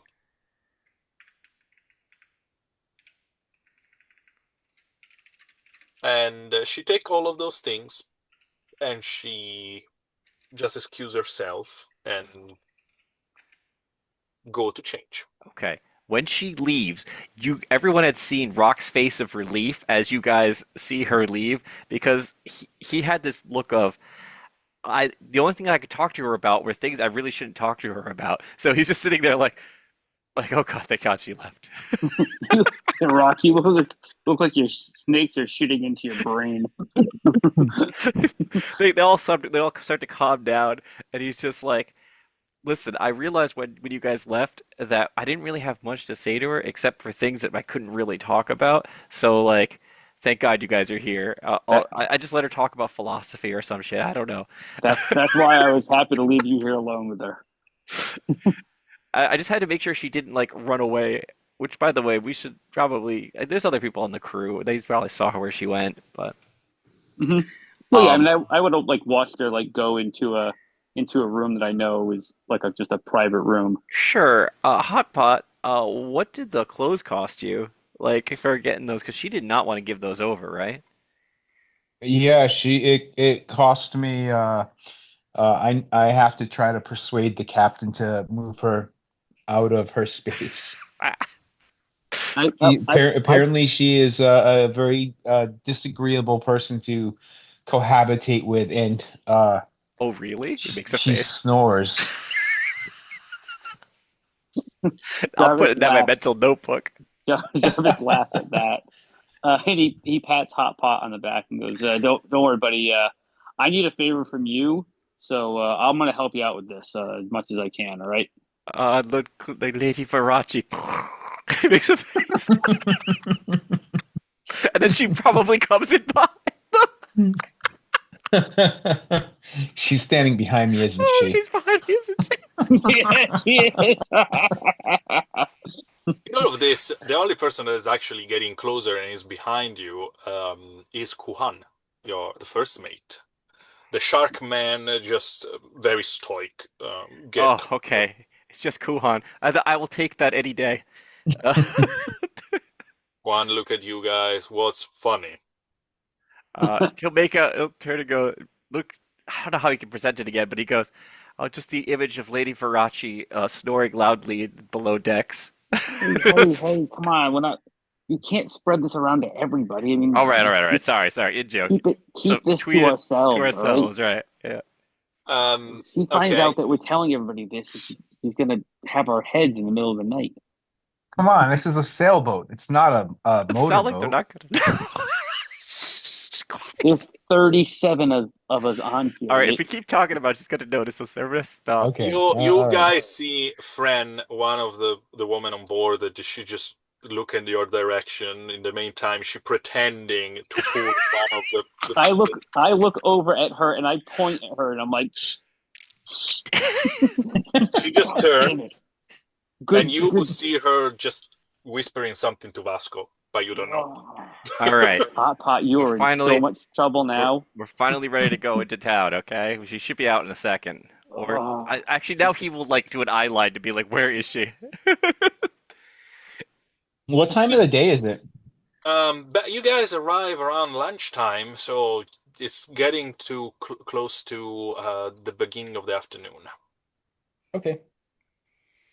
Okay, so as you mentioned, yes, there is a lot of moving things, hammering down. A lot of people are busy, as like this is probably also the reason why not many are paying attention to you.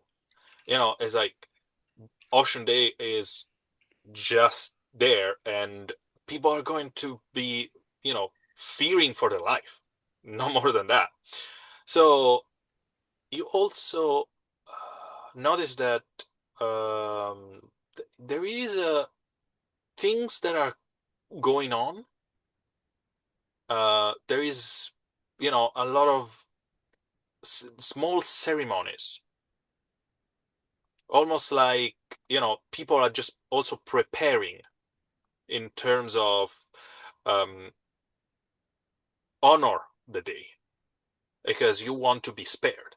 You want to make sure that um, what's happening here, the storm and etc. will not eat you and will not destroy you. So there is people throwing things in the sea, almost like offering. One of the things that you guys have seen done multiple times during the years is like throwing those beads of red or pearls that are being thrown into the sea as an offer towards ocean. There is, and you see it uh, while you're walking down the city, a reenactment of Ocean Day. There are like people singing and try to put the storm at ease with their words. There is probably in one of the three taverns that you met along the way, there is something sounds almost like a concert going on in there, because the music is so loud, and uh, there is, like uh, people try to get in the mindset of we need to survive this, you know, because during Ocean Day, the law of nature are going out of the window, you know. The storm that hits on the archipelago is so strong that you don't want to get caught in it. Dressed as I said, Levi Divorashi will follow you. However, you know, like you said, when you were if you were going to dress properly, you will be a little bit ill-fitted. When she dressed like this, she still looked like a lady. Ill-fitted for the kind of role she's supposed to be. Yeah, but from my point of view, it is first off, if we left the ship with her and then got changed, it would be obvious. At least her getting off the ship with us already dressed like this, it makes it so a lot of people are less likely to notice, and the people who are going to notice, we're going to notice anyway.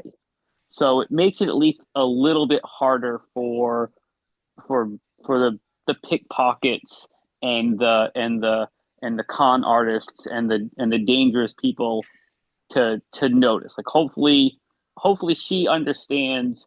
He'll probably say it. Look, this is just for our own safety. We don't want any undue uh, interference in what we're doing. Let's get to the post office, and then we can go about whatever business after that. But it makes us a little bit more incognito. Garvis, what is our actual, like, before we set off the boat, what is our actual cover for her? Are we saying that she is a, I don't Not look saying at her and I go, I don't know if we anything. want to use lady friend here. That would seems a little weird for the situation. Perhaps we are This her is just escorts and Carl. she's like, yeah, This is Carl. And if anybody asks, this is Carl. You're just Carl, not even Carla. Carl? no, I don't think Carl. that's gonna really work for her.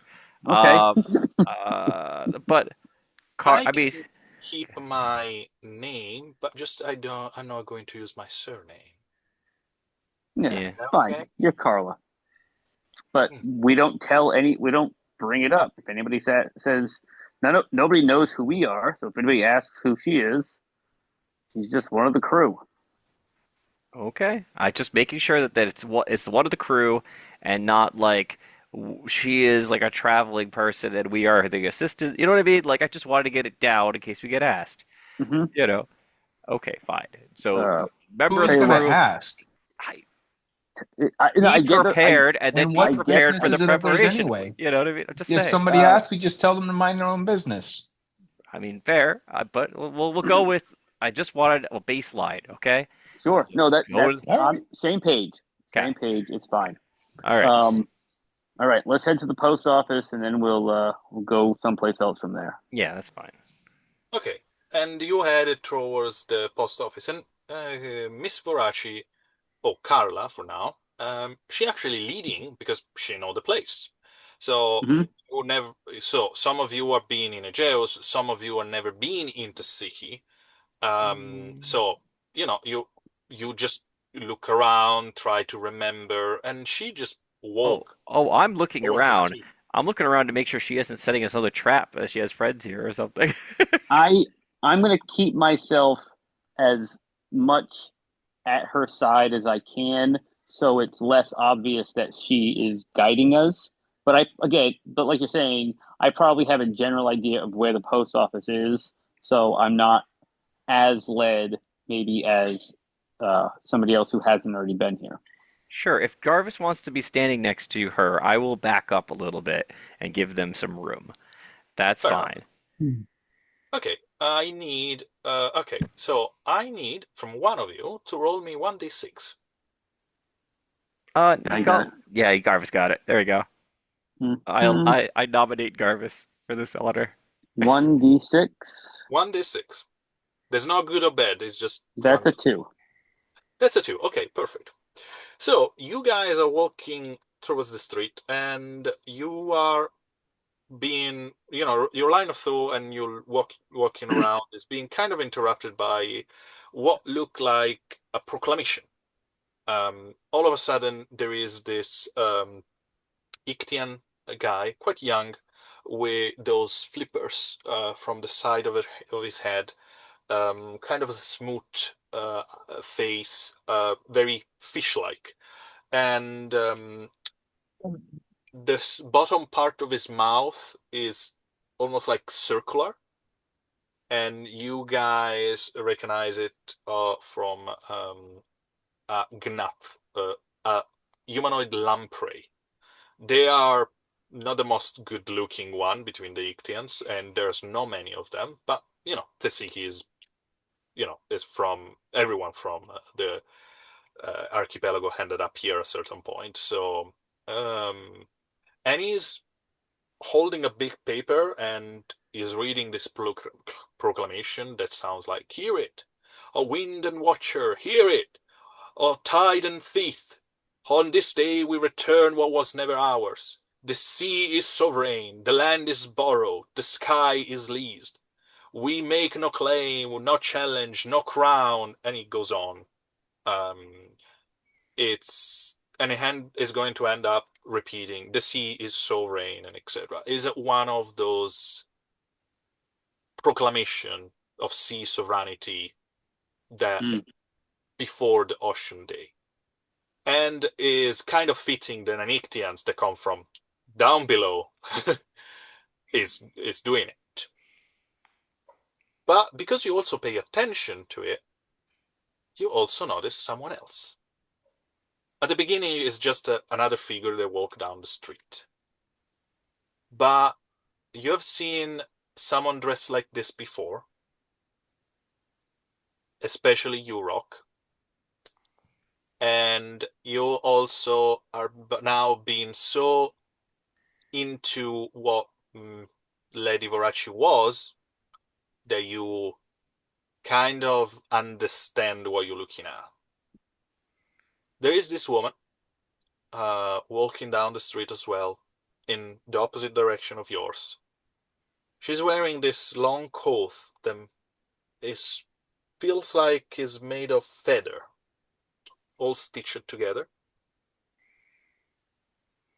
And she have this blue, delicate skin with pointy ears and those amazing horns that grow from the side of her forehead that goes up in almost like a bull, but just slightly arched. Very pointy, very long. Decorated. Someone did some incision of them with magical runes. Nice, good looking, long, um, you know, eyelashes, smoky eyes in the terms of makeup, with ritual scarring over her hair, and a pendant that look like almost like a S covered with a veil. Uh, oh, And because you already established some knowledge of this, that is a member of the Brotherhood of Whispers, one of the witches of Obolowa. Not the same of Miss Voraci, right. but the two women just share a glance and they walk. And they keep walking. No, that's fine as long as they keep walking. That is okay. We're gonna just let that happen. Oddbot, Jarbus, can I have an arcane roll from you? Sure. Just one Yep. second. Yeah. And so that's 5. And I get a +1 to our, okay. So wisdom, so it's +2. I rolled 2 6s, a 4 Okay. and 2 1s. So I'm gonna you, explode a 6. yep, I rolled a 5, so that's 17 plus 2, 19. 19. Okay, very good. Um, that is an 18 for me. 18, 19. Both of you reach the target because this was a very difficult roll because it Mm. was an 18. And one of you just on the spot, the other one um, slightly above. There was a gesture from the Darkin woman. Darkin is the way that you guys call the tiefling in this archipelago. And there was a moment with her hand, and definitely some casting, but nothing more than that. Some casting, like she was casting a spell. Yes. How far away is she from us? She was, I will say, 60 feet from you guys. Does it appear like she notices us? Oh, she was looking at Miss Veraci. They shared a glance, and she did a casting. And after that, she kept, you know, not looking at you guys and keep walking. Is Does she? Varachi appear like she notices her? Lady Veraci just, did a nod in her direction when the two of them look at each other. What did she just do? Right Hot now? pot says to Varachi. Oh, okay. So She just cast a spell. What did she do? You nodded at her. You guys acknowledged each other, and she cast a spell. What just happened? Lady Veraci just smile and just look at you without stopping. She was talking to me, What was What she did she saying? say? asking just the greetings, and she was asking how I'm doing. That's it. And what did you say? That I'm here in the company of friends that are going to the post office. What do you think I was going to say? I want that. I want to insight that. Oh, please be my guest. I'm gonna do the same thing. Hmm. Uh, Zeppo, what is your? Do you mind if we ask these kinds of questions? What is your insight? Two. Two, and your Yeah. because I'm rolling six, so I was actually going to suggest that instead of us both roll, maybe Hmm. one of us roll and the other give a a, a token. If you Just, have it, please. just so you know, I'll give. if I was to roll insight, it would be 7 dice. That's all. Just figured I'd let um, you know. well, But yeah, and you're hearing this conversation, so I yeah, am, yeah. you guys Okay. are free to do whatever you think is correct All for you. right, Rock. Why don't you roll, and I'll give Rock. Since I have two crit tokens, I will give one to Rock. perfect. Okay, so what I'll I do love is that. I'll listen to what you guys say, and then I'll be like, let me consider what's going on here. Yeah. Okay, I already rolled, Okay, and you don't know if it's persuasion or deception cool. Yeah. of what she's doing. All right. Mhm. And So Miguel, uh, just to make sure that you knows and you don't say anyone to, you already know the role. I'm going to send you a private message so you know what I roll it and what they need to you beat. said Miguel or me? Miguel, Okay. it's just a tip. Being honest with us, I get it. Yeah. Oh, I Yeah. get it. Okay. So You don't ever have Good. to do that, but it's appreciated. yeah, but I like to make sure that everything's crystal clear for everyone. Yeah. So, um, do. So I keep my two highest. Unfortunately, I don't have any explosion, but I do have that critical one. So is that like what a reroll or You get to roll eight. You get to roll an eighth. Oh, okay. Because you just give him the token. No, okay. I have a lot of ones here. Yeah. So let's see.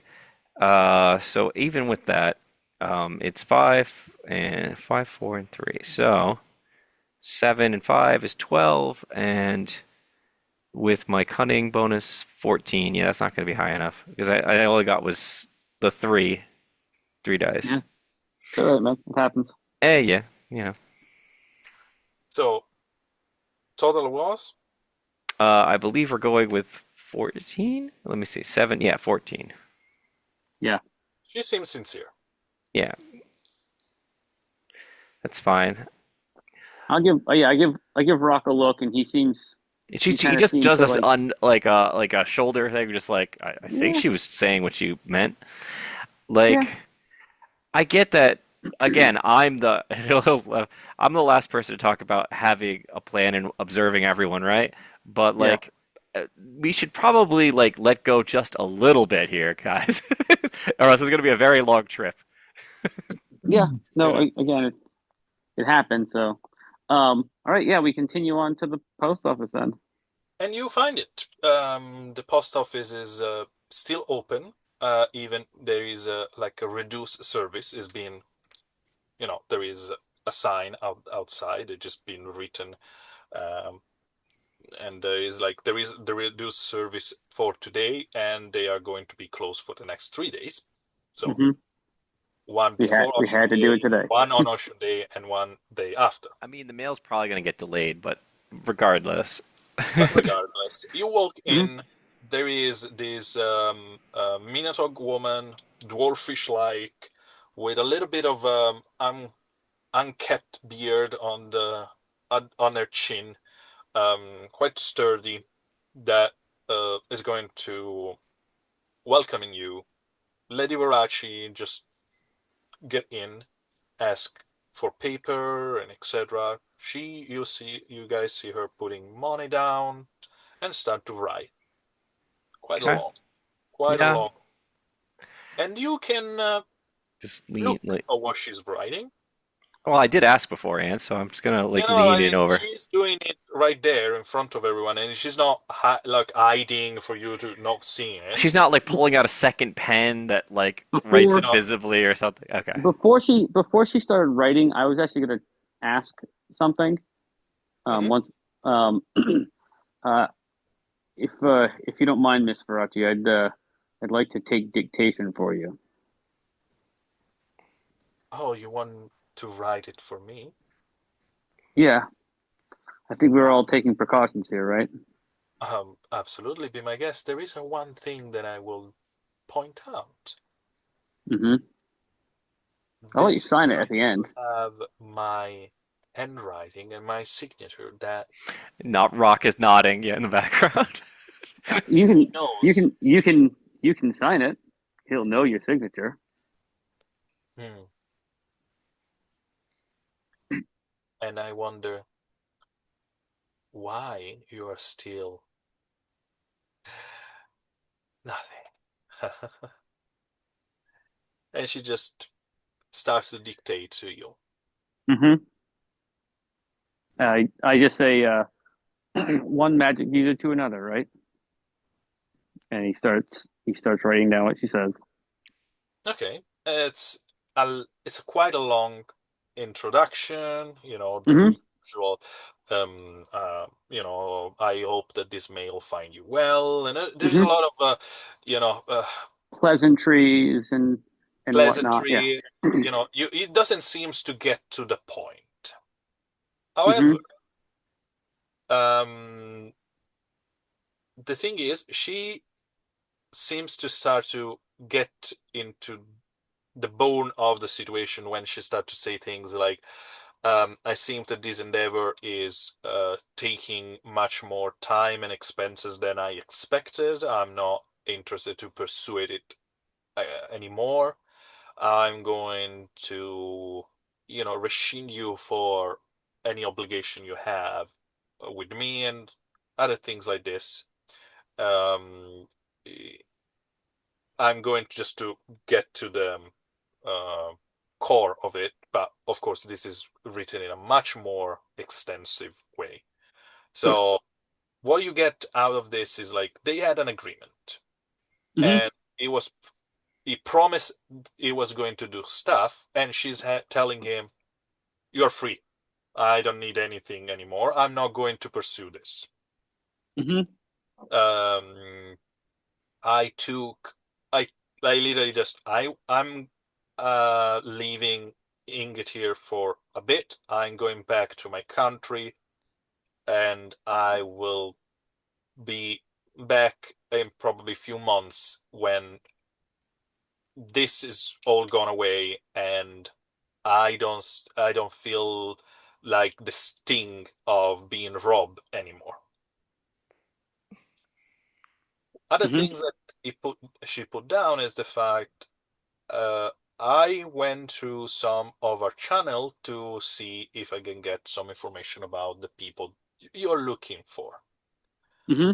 And they seems to are being mainly focused to go to actually stop and ask you where. Well, Oh, he already knows that we're here, so let's say to a place north northeast. 'Cause we all know we're going to the southeast, so we can say that we're going to the northeast, which would be Vatican, I presume. um is there anything I I I think that we would all know what islands would be above Fradica. Above Fradiker, there's nothing. There Nothing. is nothing. So let's There say is. so then let's say that we are going to the north side of Fradica. Okay. As far north from our southern destination that The we can. two northest islands are Normas or Hont de Fredek. Those are the two northest islands. The Okay, biggest one is Normas, and there is a lot of cities and villages there. great. That sounds like a good place.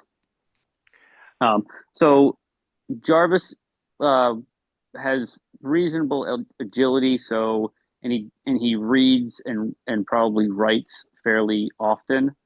So I would say that his handwriting, he's not trying to mask the handwriting in any way, but he's trying to, um, he's writing as nicely as he can as she speaks. Um, but he is adding his own little flourish to it, Mhm. so as to just like now he's not changing the words, but he's just jazzing up some of the penmanship, as it were, um, just to add a little something. And at the end, he would write dictated and read by, and then leave a place for her to sign. Sounds good for me. So And again, it's kind of like she had like a personal assistant who was writing it for her, and they did a decent job and made it look kind of pretty and nice, so that she's reading it and signing it and okaying it. okay, listen, I will say this. Technically speaking, to see how good you're writing these things, I will ask you for a performance check. However, I know you don't have any proficiency on that, but because you are writing under dictation and you are also try to give your best, I will give you an advantage on that. So consider you have one dot on it. Okay, so I'm rolling five and adding two. Perfect. Great. And as usual, you keep the highest and lowest. And in this Mm-hmm. case, you know, six explode. All right. Ooh, I did pretty good. I did get 1 6, and my lowest is actually a 3. So that So you is already have a nine. a 9 plus 2 is 11, Roll again. and that's a 5. So 16. So Not bad 16. at all. No, Not yeah, bad. this looks like a very, very well crafted letter that Hmm. seems official, seems, very well put it. And she conclude with one thing that'll make you ponder. Mm. I tried to reach the person you suggested. However, Mr. Vane wasn't helpful as we hoped.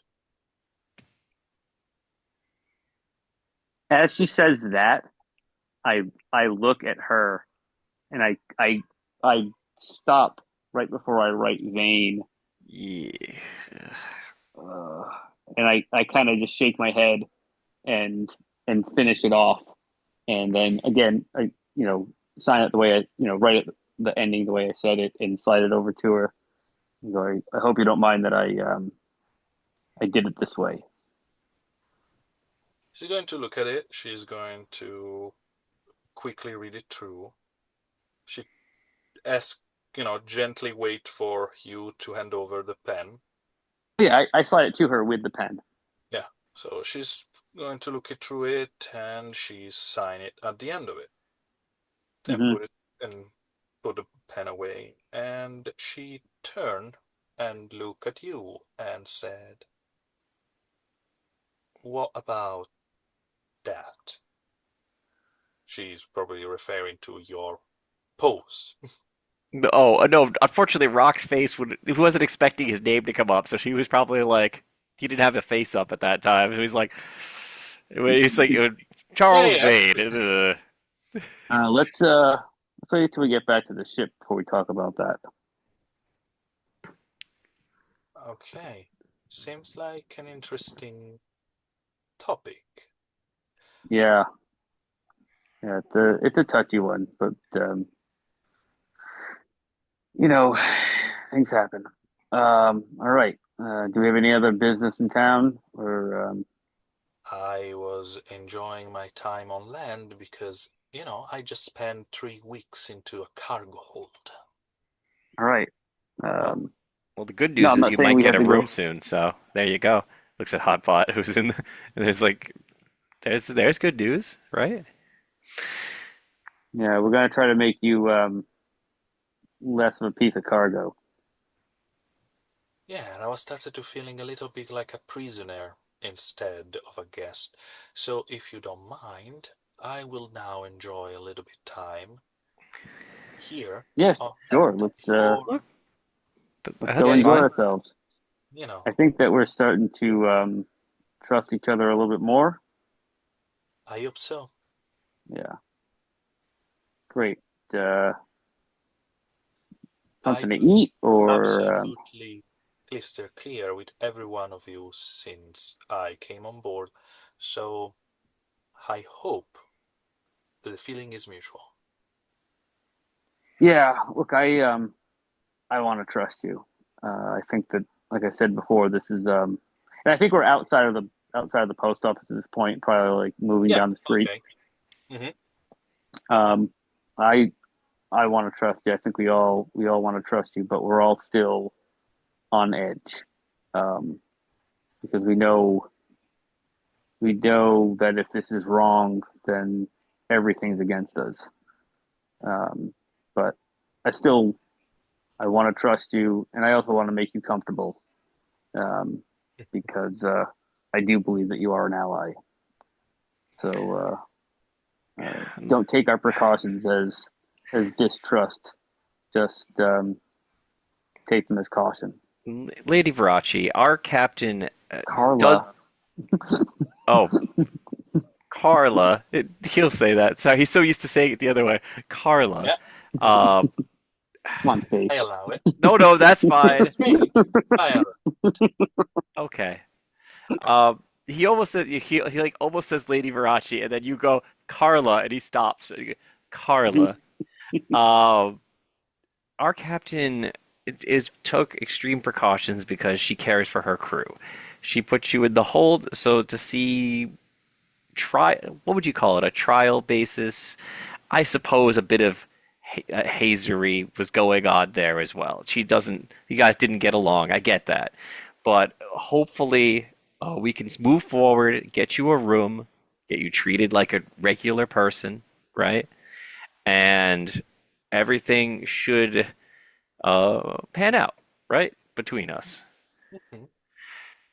If it's okay for you guys, knowing that I'm not going anywhere, especially for the next couple of days, I will actually take a room in the local place that I know. Sure. Just to enjoy a little bit of time and maybe a bath.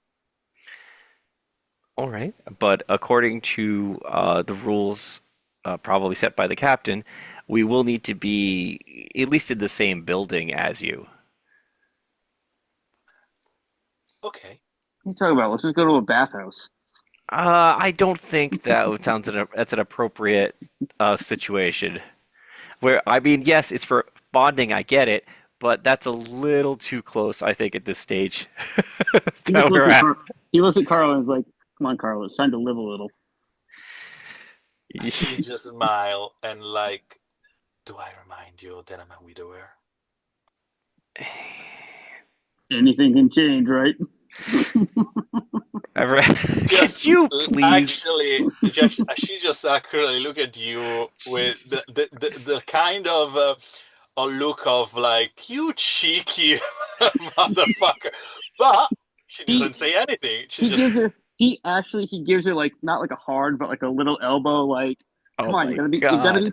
you want to be part of the crew, let's be part of the crew.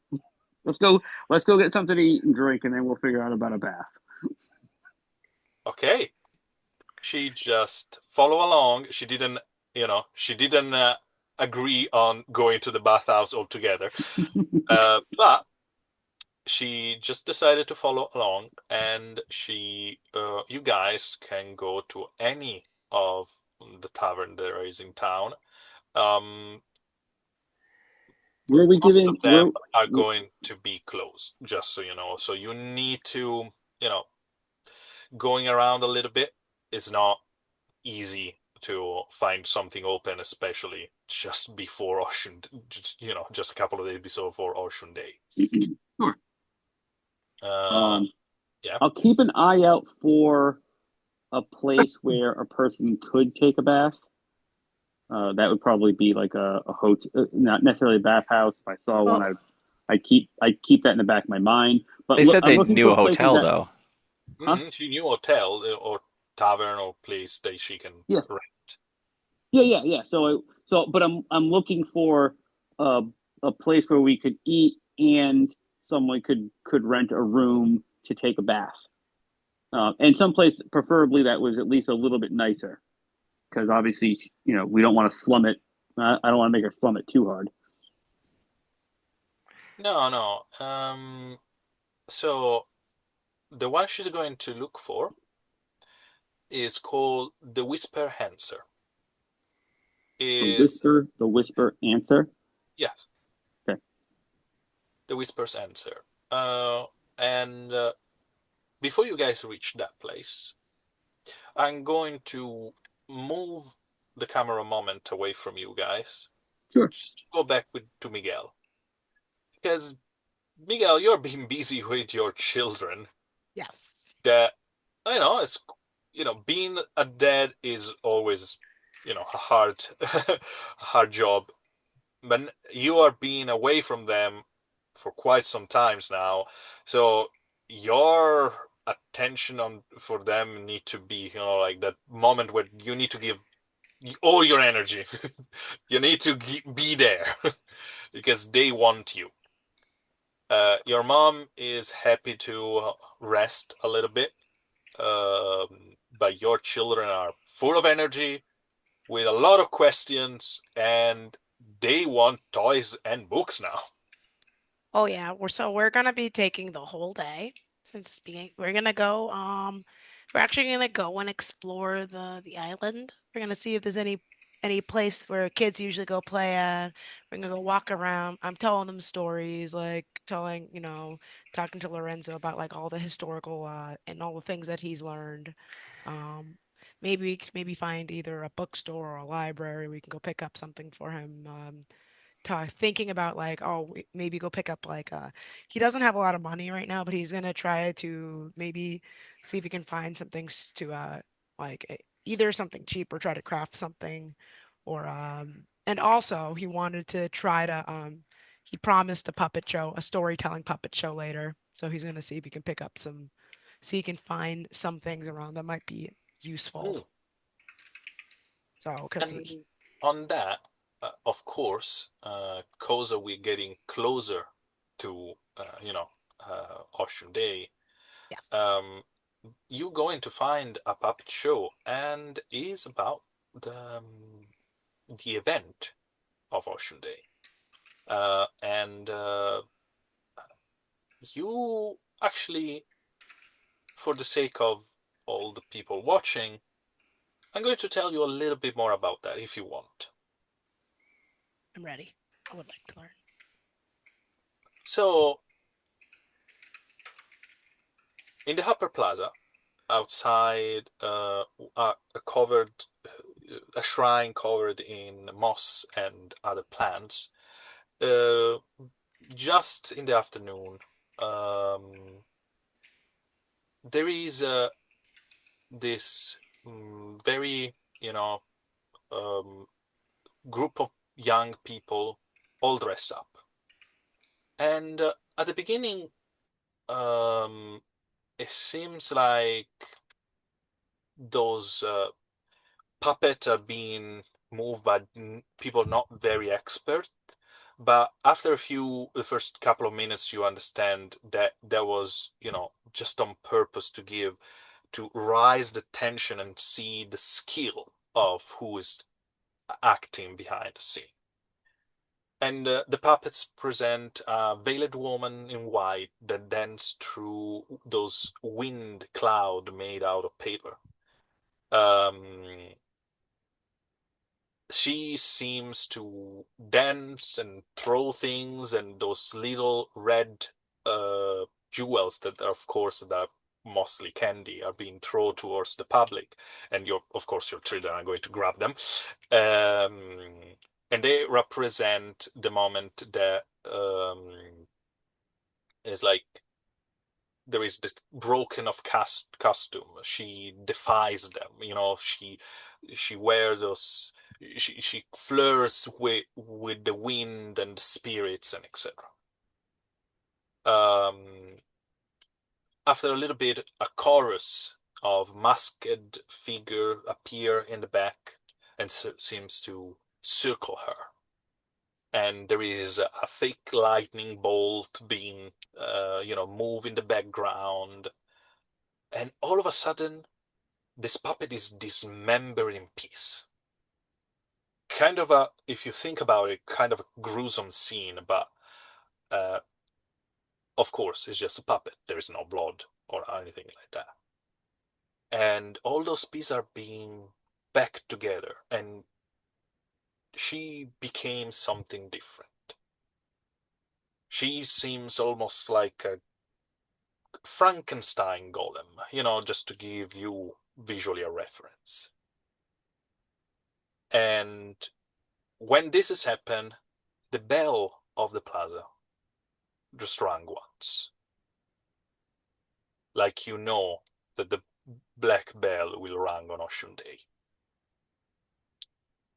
And this woman seems to move, and you see, island going up and down, almost like sinking or rising from the sea. Storm and whirlwind being played in the background. And you see another figure showing up. It looks like a skeleton dressed as a pirate. And if you do know better, you think, oh, that's an undead. But that's actually a representation of Jolly Roger. And you see a lot of people behind him, probably his crew. And there is a fight on stage.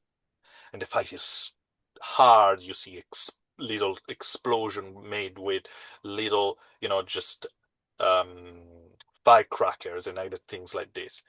And these represent the huge fight between Jolly Roger and the avatar of Hoshun, called as the Alabaster Blade.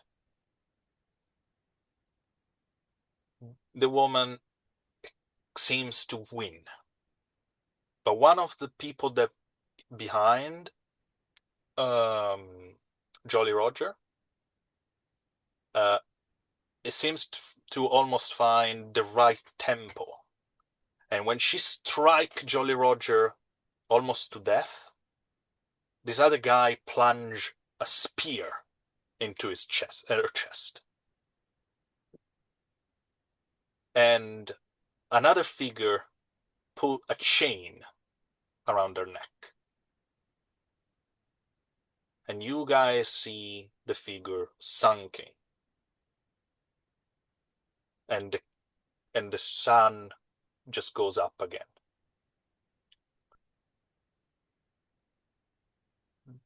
The puppet seems to carry up Jolly Roger and bring it away.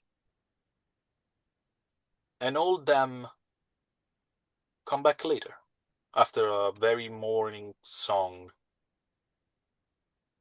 and they build seems to all together build a temple with a black bell on it. And Jolly Roger is with them. And you see the puppet that is being stitched up badly, but is still there. And the rang bell again and again in the square. The rang that is close there, the rang once again. And this golden chain is lifted from the deep, and everyone bow. At that point, the audience cheer and exalt and just start to clap and etc. etc. And this all metaphorical puppet show just show you the legend behind Oshun Day. When the king of pirates, the last person you ever thought it was going to stop the avatar of a goddess from destroying the whole archipelago.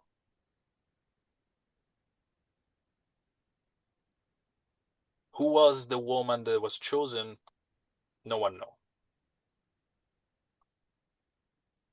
But that day after she was defeated, something else happened because now, once a year, Ocean is free.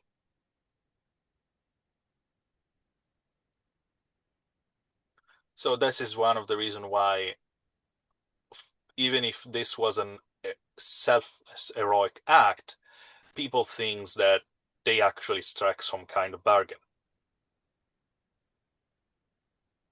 And why Jolly Roger is still seen as just the king of pirates, not a savior. But how you react to all of this? Yeah, I mean, he claps his hand because it was a fantastic puppet show. Very well put together. Um, he uh he looks at his kids for a second. Imagine that they're picking up whatever candies that hasn't been picked up already or are going to go. He's like, "Are they at the front? The person is the person who did the puppet show. Are they still there?" Yes, they are putting everything back together. It's not just one person, it's like five of them. Okay. Uh, Kids, do you want to go meet the people who put this together? Yes! Your daughter immediately say yes. Claps their And hands. your son is like, there was some incorrect things, but yeah. What? What were incorrect? He pictures like, tell me what do you think should have been changed? Yeah, Jolly Roger did not, you know, it was heavily wounded, but not, he didn't die. Um, and also he said, and she was part of the crew before she became the Avatar. Like, That's what very I read. strange.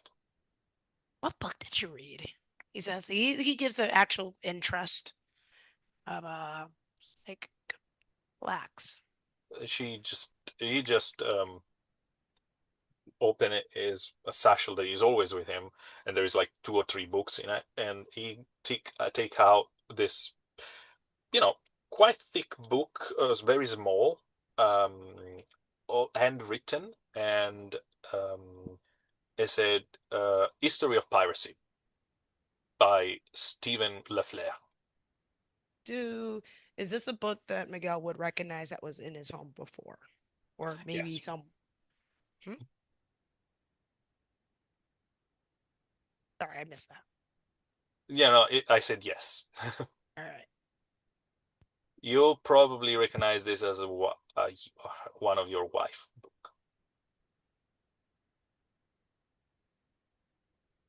It's like, it has been a long time since I've seen this one.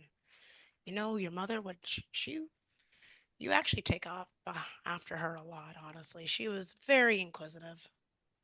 What's up? You kind of never actually had the chance to read this one. Did you surprised you found it? Uh she kind of flips his like, Are you mad, Dad? of course not. He goes on he gets on his knees. Why would I be mad? Because I took it without telling you. But you saved it. Our house, we can't go back to our home. And this is something that was very special to your mom. And now I give it to you. This is yours now. Of course, I'm just happy that you're here. He smiled. But would you like to read it together? I would love to review. I haven't actually had a chance to read this one, and I will do it then. See, I was, he says, oh, there's not a lot of stuff. I wanted to actually do a fun. Tell you what, I was gonna do a very dramatic storytelling for you and your sister, but maybe after we're done with that, let's sit down and read it together, just the two of us. He is super happy about that. You can tell. He just keep nodding. Gives him a hug, ruffles his head. Well, scales on head, and it's like, oh, looks like your sister. Oh, looks like your sister's waiting for us. She He's is like, already knocking, at the theater hedge just to, make sure that she got their attention. It's like, hey, duck, duck, duck, hey. This whole Taruk guy, quite big, is this humanoid tortoise, very wrinkly, with a beak that is very pointy at the same time. I've seen ages of weather. And she just turned towards the two of you, the three of you now. So, can I help you? oh, we actually watched the show. We just wanted to say, I they wanted to meet you guys. It was an incredible show. Oh, thank you, little one. I hope we give the story justice. And you see that Lorenzo is going to say something, and it just beat his tongue. Nope. I think you did. You did. Made the day of many children today. Yeah, and your daughter starts to say, "Oh, I like this part." And was like, "Oh, how you did this and how you did that?" And the man is just, calm down, and is One. slowly try to explain and be as much as gentle as possible with, you know. It says, Lucia, he can't understand you if you talk too fast. Take a deep breath, count from 10 to 0. Try one thing at a time. We'll get through all of it. And you got this lovely time with your children. You got the chance to, with some difficulty, to get a couple of toys and etc. for a shop that it was really, closing. And but you after seeing them, it's like, okay, and just give you something. You're going to pay something like 2 or 3 silver in total. Unfortunately, no book for your son. All the few bookstores that are in town are all closed at this moment. It's okay. Um, We'll read the story that he already has. but things for how you know full of dread and omen are going to, um, right now for you and for your children seems so lovely, so good.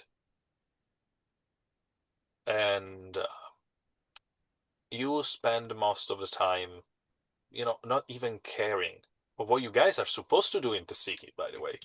Because, of course, you are now worried about Hoshun Day, but technically speaking, you should have looked for the information about the woman that known how to speak old Akiptonian. Yeah, I do have that in my notes. It's just that like we're busy trying to take care of this letter thing, and we're gonna go there next. But So, there is anything else Miguel would like to do? Um, all right, Ocean Day is it tomorrow or Is the day after tomorrow. day after? We still have another day left. All right, it's late. Is it like the sun's going down now or? Yeah, it's late. You started to wander around in the afternoon, so yes. Okay. If they're getting a little, I might just, I might actually head back to the ship then, since I don't think, since the bookstore's closed, and might gotta go back and see if we can help out making dinner, since he wants to give his mama a chance to just relax and not have to cook today, Hmm, and he's gonna enlist the help of the kids. fair enough. So, getting to where you sleep, other member of the crew, knowing that now your mother and the children are going to be on board, arrange the area for you guys to be close to each other. So, another member just moves their stuff somewhere else. Um, you know, this is a ship for 30 people or so, and so you're going to be very close to each other. But this is also the life on board, and you are quite now used to it. Your children need to, learn. Because, yeah, the rest of the adventure, unless you find another place safe for them, they're going to be with you. And probably at right now that you think of it, close to you is probably the safest place. Even if you are literally walking into danger. Just gotta make sure that I'm up to the task. I'll protect everyone. But Yeah. I think the only other thing was if probably ask Lorenzo what other books he took other than Hmm. Black Journal. One is about um, Sarian and Ingeterian tales, mostly related to fatwas and desert omen and story about Mila's gift and miracles, especially the Sarian part. Um, so there is a lot of you know kind of children's story there, and they're meant to have a moral at the end of it and teach them lessons. And the most interesting and at the same a little bit disturbing for a child of his age is a lot of information about inquisition and uh, technique to recognize necromancer and uh, even torture. Hmm. That is definitely not something he should have. I'm going to see if I can replace that book with a different book. So you now figured out probably how he gave a glance to Geraldine and immediately understood what she was. Might be something I need to look into. Yeah, especially because Sarian inquisitors, they know a lot about undead and also necromancer. And there is a lot of, section of the book that say about how to dispatch them. Why would the wife had that book? That's a very interesting question. That concerned face, concerned noises. All right. Right. I'll add. So that gets put to the top of the list at some point after all the others. We're gonna. I'm gonna put that thought away, and we will deal with that later in the Uh, suit. yes. Are you, checking other things from your son Yes. and your daughter? Yes. Your daughter has a little, like, one of those things that are a little box, very nice, decorated on top. And usually, women keep their jewel there or pills. They are Okay. very small, and they are. It is one of the few very, nice possessions that you ever gave to your wife. It was in silver with some gold decor, and there is this very nice painted scenery on top of it on an ivory, uh, oval shape. Um, that was a kind of expensive when you bought it and you gave it to her as during one of your anniversary, and uh, she has it. She's probably, took it from your wife drawer. Kind of picks it up, holds it, stares at it for long with a melancholy look, sighs, trying to remembering things. He's gonna take a look, just roll times. He's gonna look inside. There is only one thing inside, and because you're from Saria, you immediately recognize it. That's a pin of the Inquisition.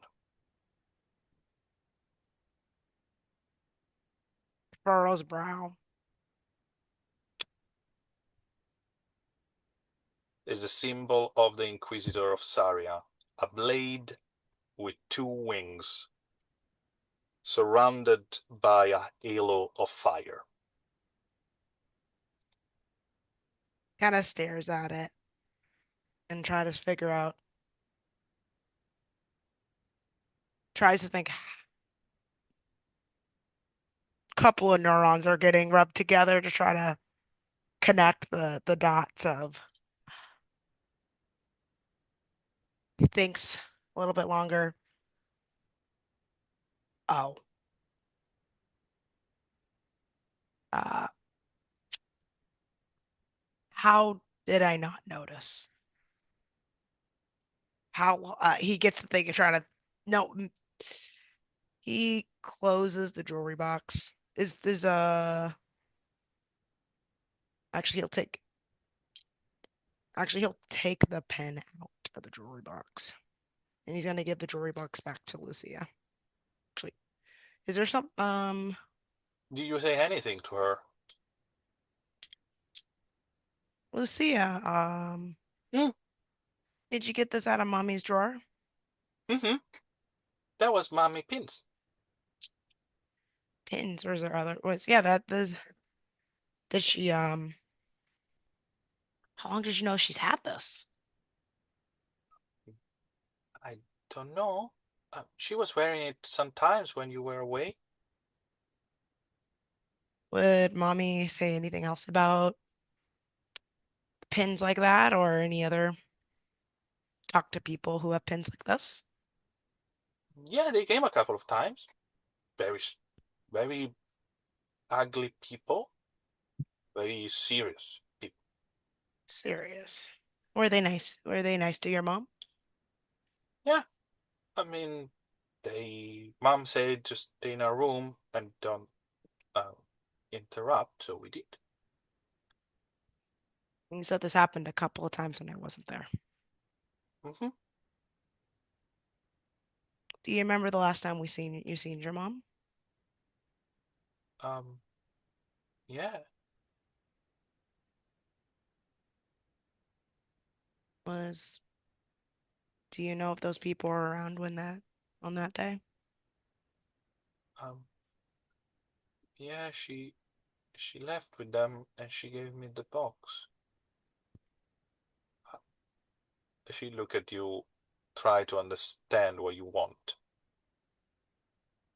Gives the whole puts his hand on her head, gives it a scratch, and he's like, "Sorry, Daddy didn't really understand. I she disappeared, so I wasn't.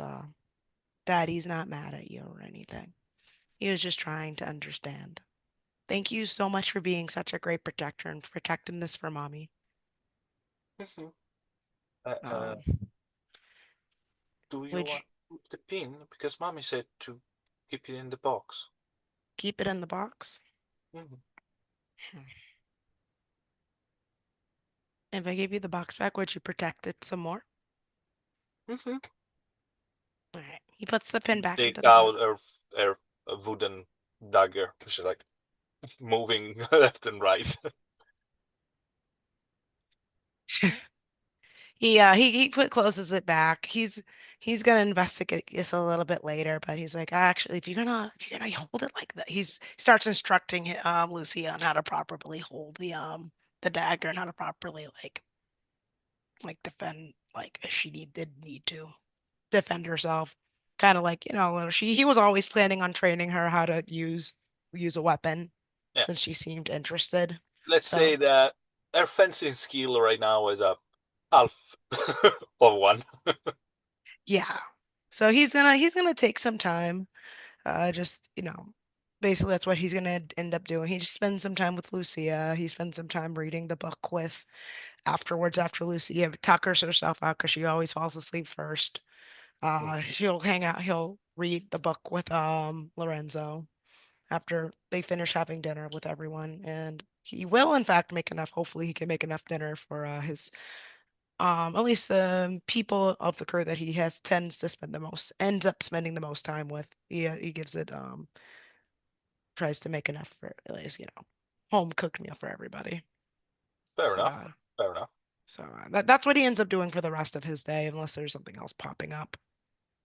But he is in fact going to have he is tries not to let it put on his face of how he's like, how could I be so stupid of not knowing of what was going on with his wife. He's gonna have to plans to investigate further, but Mm. will for at least for today, his children need him, and they haven't spent he misses them, and he hasn't spent it's been too long. He wants to make sure that the today at least is a happy day, if anything. No, Or absolutely. And the thing is, you s- you try to keep focus on them because they are the most important thing right now. But there is this little kind of thing in the back of your mind, and you think all the time you went away for, arenas, festival, fighting left and right, and etc. And thinking she's home taking care of the children with my mom. And you also think, why my mom didn't ever tell me anything about this?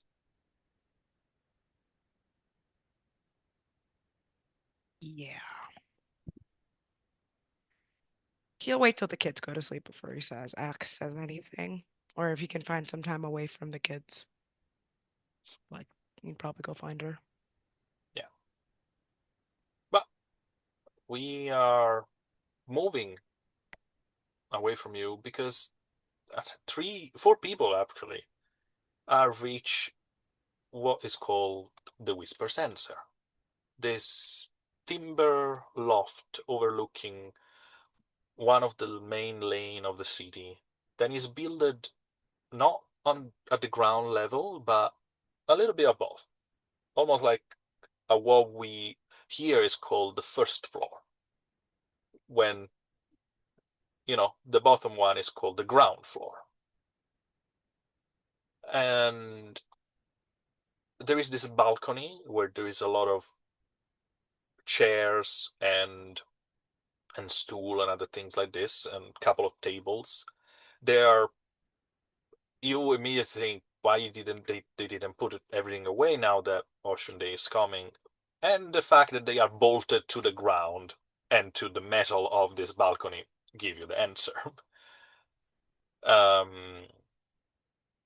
and strangely, there is also almost like a lecturing pedestal to put books in front of the rest of the tables. So this place is probably for, you know, performers, pilgrims, or maybe philosopher be giving lectures on top of being a tavern. And as you walk in, it's quiet. Not because there is no people in it. Actually, there is quite a crowd, especially now that we are getting closer to the evening. But there is a discussion going on between two people. And everyone is listening. On one side, you have this squat, bald, with a long beard, grey with red stripes, Minotaur, dressed quite well with like a scholar. On the other side, you have a woman that look like Craven. The difference is her face is a little bit more humanoid. But like Craven, she doesn't have legs, but a long tail that now is wrapped around a table.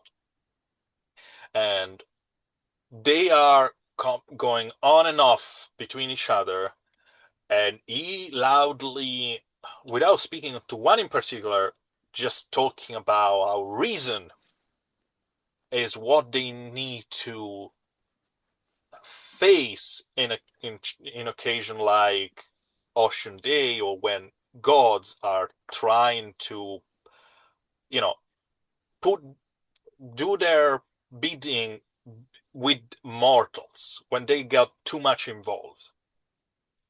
And she answered that fate and destiny is part of all of this, and they should welcome it.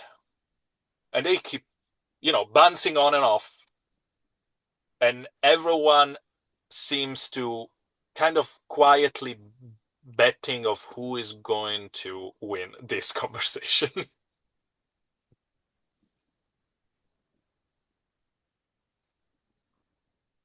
So, what are you guys doing?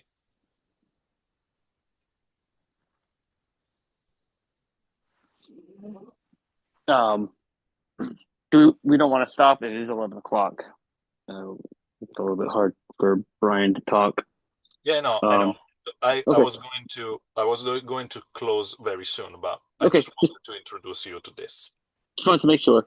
Um, so they're arguing philosophy at this point Yeah, about logic and what was the woman's point? fate and destiny. Okay, okay. And not that we know this, but this is the thing that Varachi pointed out to Rock earlier. Yeah, Um, the two school of philosophy of Aegeus, Logos and Ananke. um, does it seem like the crowd is like the people who support the one are sitting on the one side, and the ones who support the other are sitting on the other side? Like the crowd is kind of split. No, the crowd is mingled. Okay. They are just, moving from one another. There is a table that they are actually, you see them, you're just like, you heard them like, yeah, thank, 5 silver on Eramos. I think today is going to win. And there is another person at the same table that says, oh, no, Lisara is going to destroy him. Well, I don't have any money, unfortunately, so um, I am just gonna go and find a table that's empty for us to sit down at to have something to eat. Hot Pot turns his attention to Carla. Hmm. and see how she is reacting to this new scene. She seems very interested to those two talking. So she's following you to the table, and her eyes are on those two. And she barely pay attention. She just, with her gesture of her hand, she just try to clean up the seat, but she'd never even touch it. And she just sit down, and she just seems to be, very entranced by this discussion. Hmm. Uh, does it seem like anybody else is kind of talking out of turn in their discussion, or is it just the two of them going back and forth, and people are betting on whether More, one? some are betting, some are comment, do comments, or some are ignoring them. And there is a table that doesn't seems to care. Hmm, Actually, they having a card game, hmm, and Rock, because of your critical earlier, few hours earlier, you recognize one person at the table, or at least not because you knowing personally, but because you know of him, and that figure is quite, well known. Adrien Dubois, also known as One-Eyed Jack. Adrien Dubois is one of the most, one of a very famous captain of the Broken Tide. Captain of a ship called the Discovery. And by the name, you can immediately tell he's from Fradeker.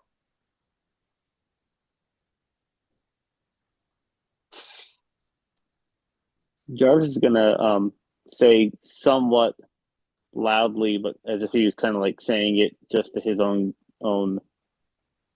table. Um, well, without logic, how can we even understand what fate is?